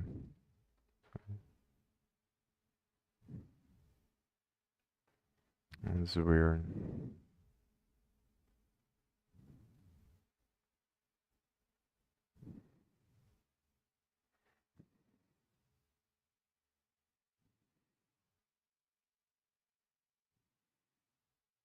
Problem is if I put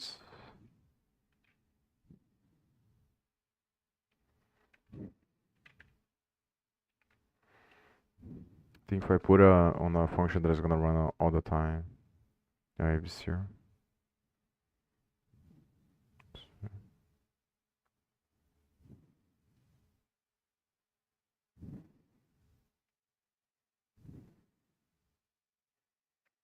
Let's see here.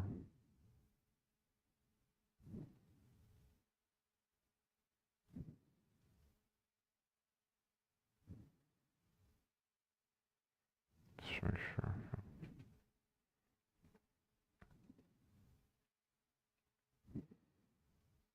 Hmm.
It puts here.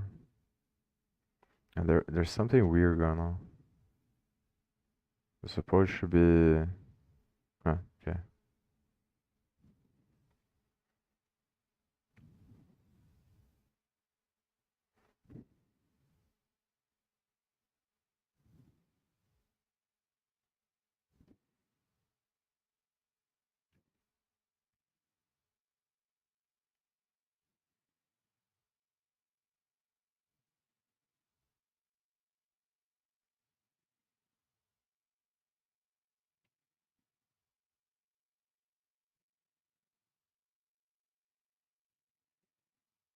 My problem is that this is just from canvas.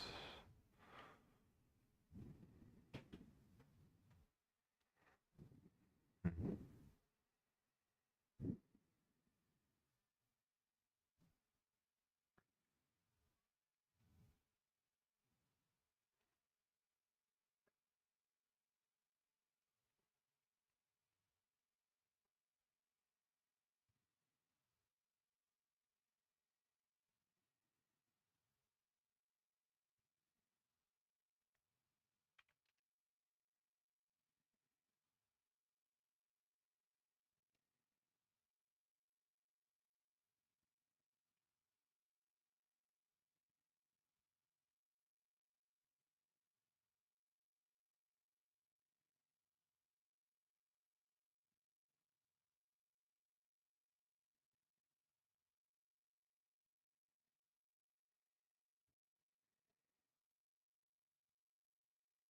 So I have to see on the sync doc if I can put anything as well. Because these ones are not gonna allow me to understand what is going on.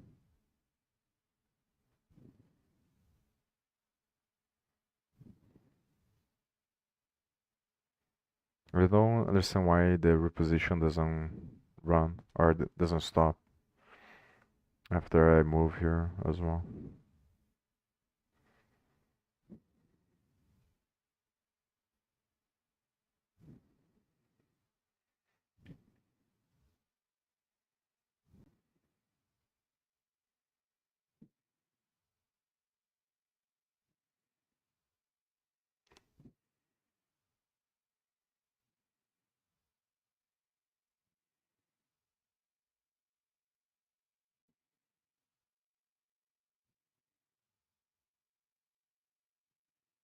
So I think it's because it's on the like the thing that creates this stuff here is on another class. It's based on the thing there and the panel.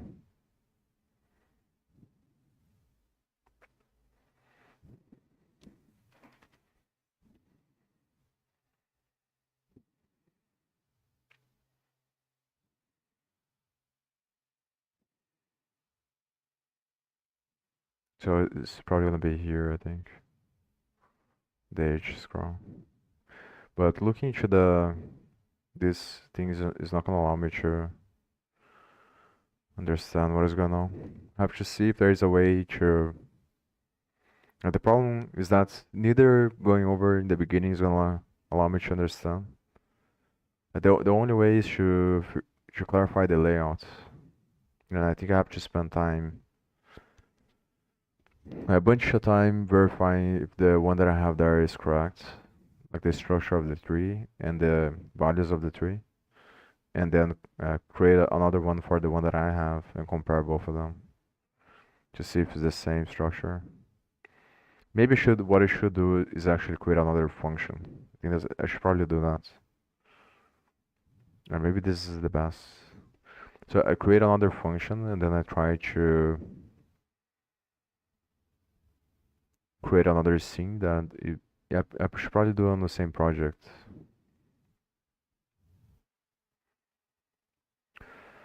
Because that's gonna be the easiest way to if I start with the same template and the same classes that they use, it's gonna be easier to see. But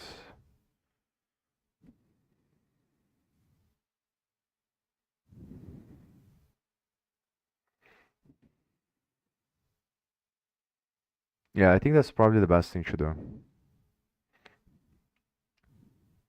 So what I'm talking about is going over here, then I create another project, another scene, and then I just save the other scene.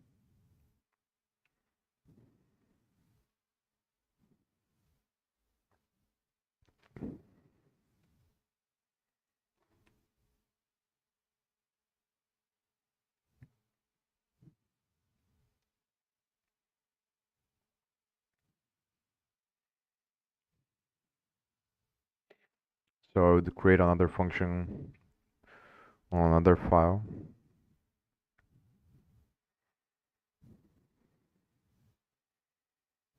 Yeah, another file here, then set up uh, on the layouts here.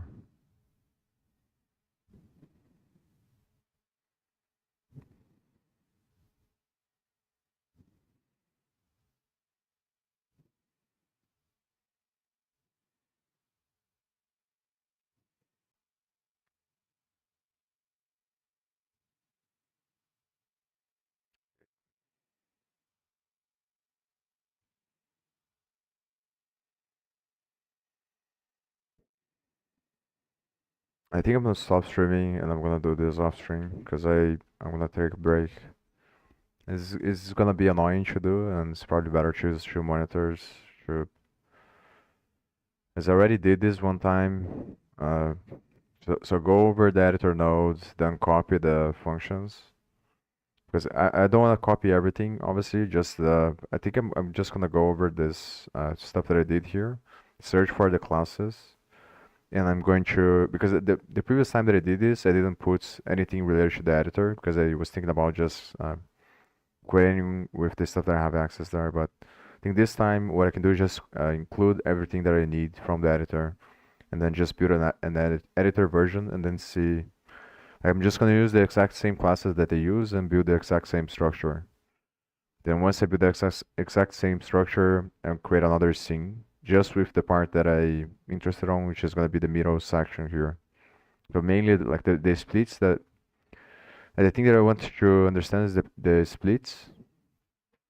But then instead of using the editor doc manager, I can create the tab containers outside separately. And then once I have the like the layout of only the stuff that matters, I can verify to see if it's gonna work. To like if it is gonna show the container. And then from that point I can just remove and add stuff. I think that's probably gonna be easier than I don't wanna do this on the editor, should not have to remember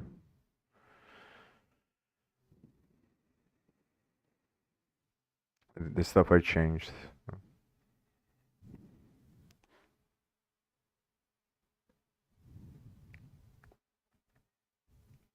If I put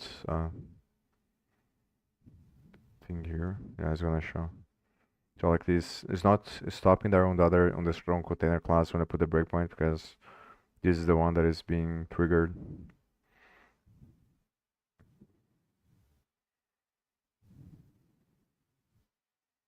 As the other class uses this one to draw the stuff there.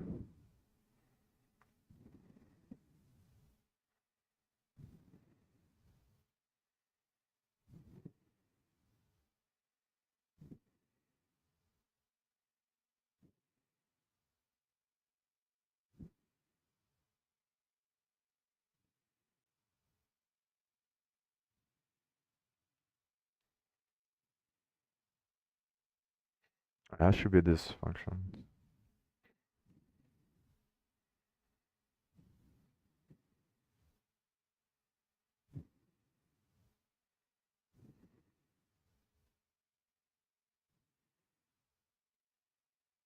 Don't understand why it doesn't stop here though.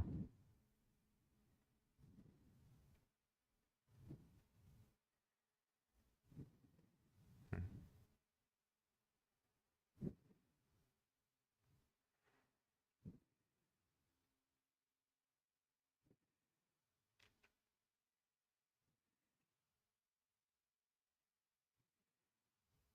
Yeah, so it's stopping here.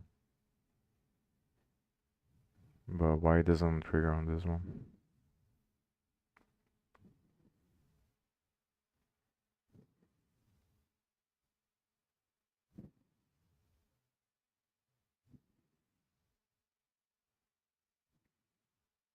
So it might be on another class.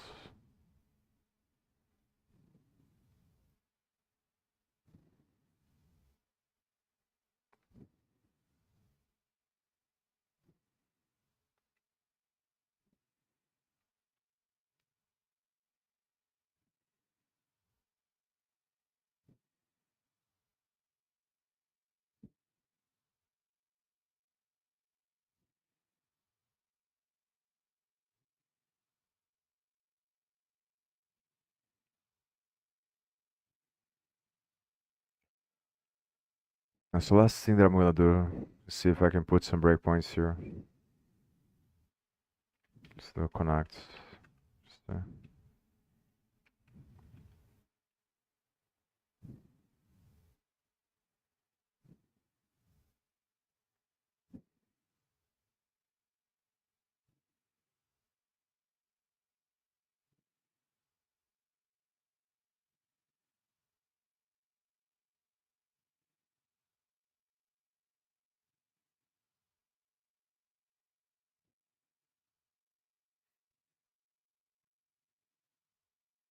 this one I'm pretty sure it's what's gonna happen when you select one item there.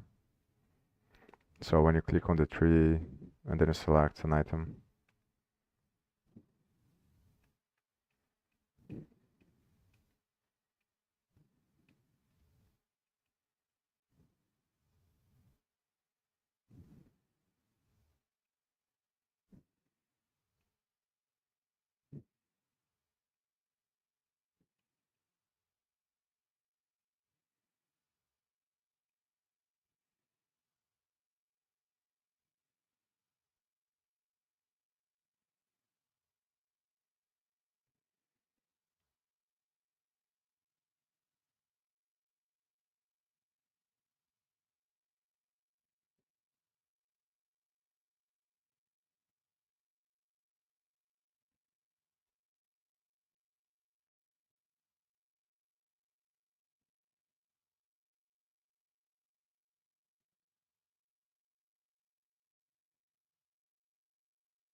filter. So I think I'm gonna stop streaming now, and I'm just gonna do this stuff that I said I was gonna do there. So I'm gonna create another function. I'm gonna create another scene on the project there, and then I'm going to copy. I'm gonna first do here. So like copy the structure of the classes, and then from the stuff on SkyDraw, I search there on the editor, and then I'm gonna create the scene based on the same layout that they have there. Uh, I'm gonna try to do it just from one side of the editor, so mainly the split here, and I'm gonna try to recreate to the point where it shows the scroll container like this. So once I achieve this, then I can change the scene and do some bunch of experiments to see how does it work. So the main thing that I'm trying to clarify is the relationship between the split container and the scroll container when it comes to the size of the stuff that is going to be both inside of the dock and outside of the dock.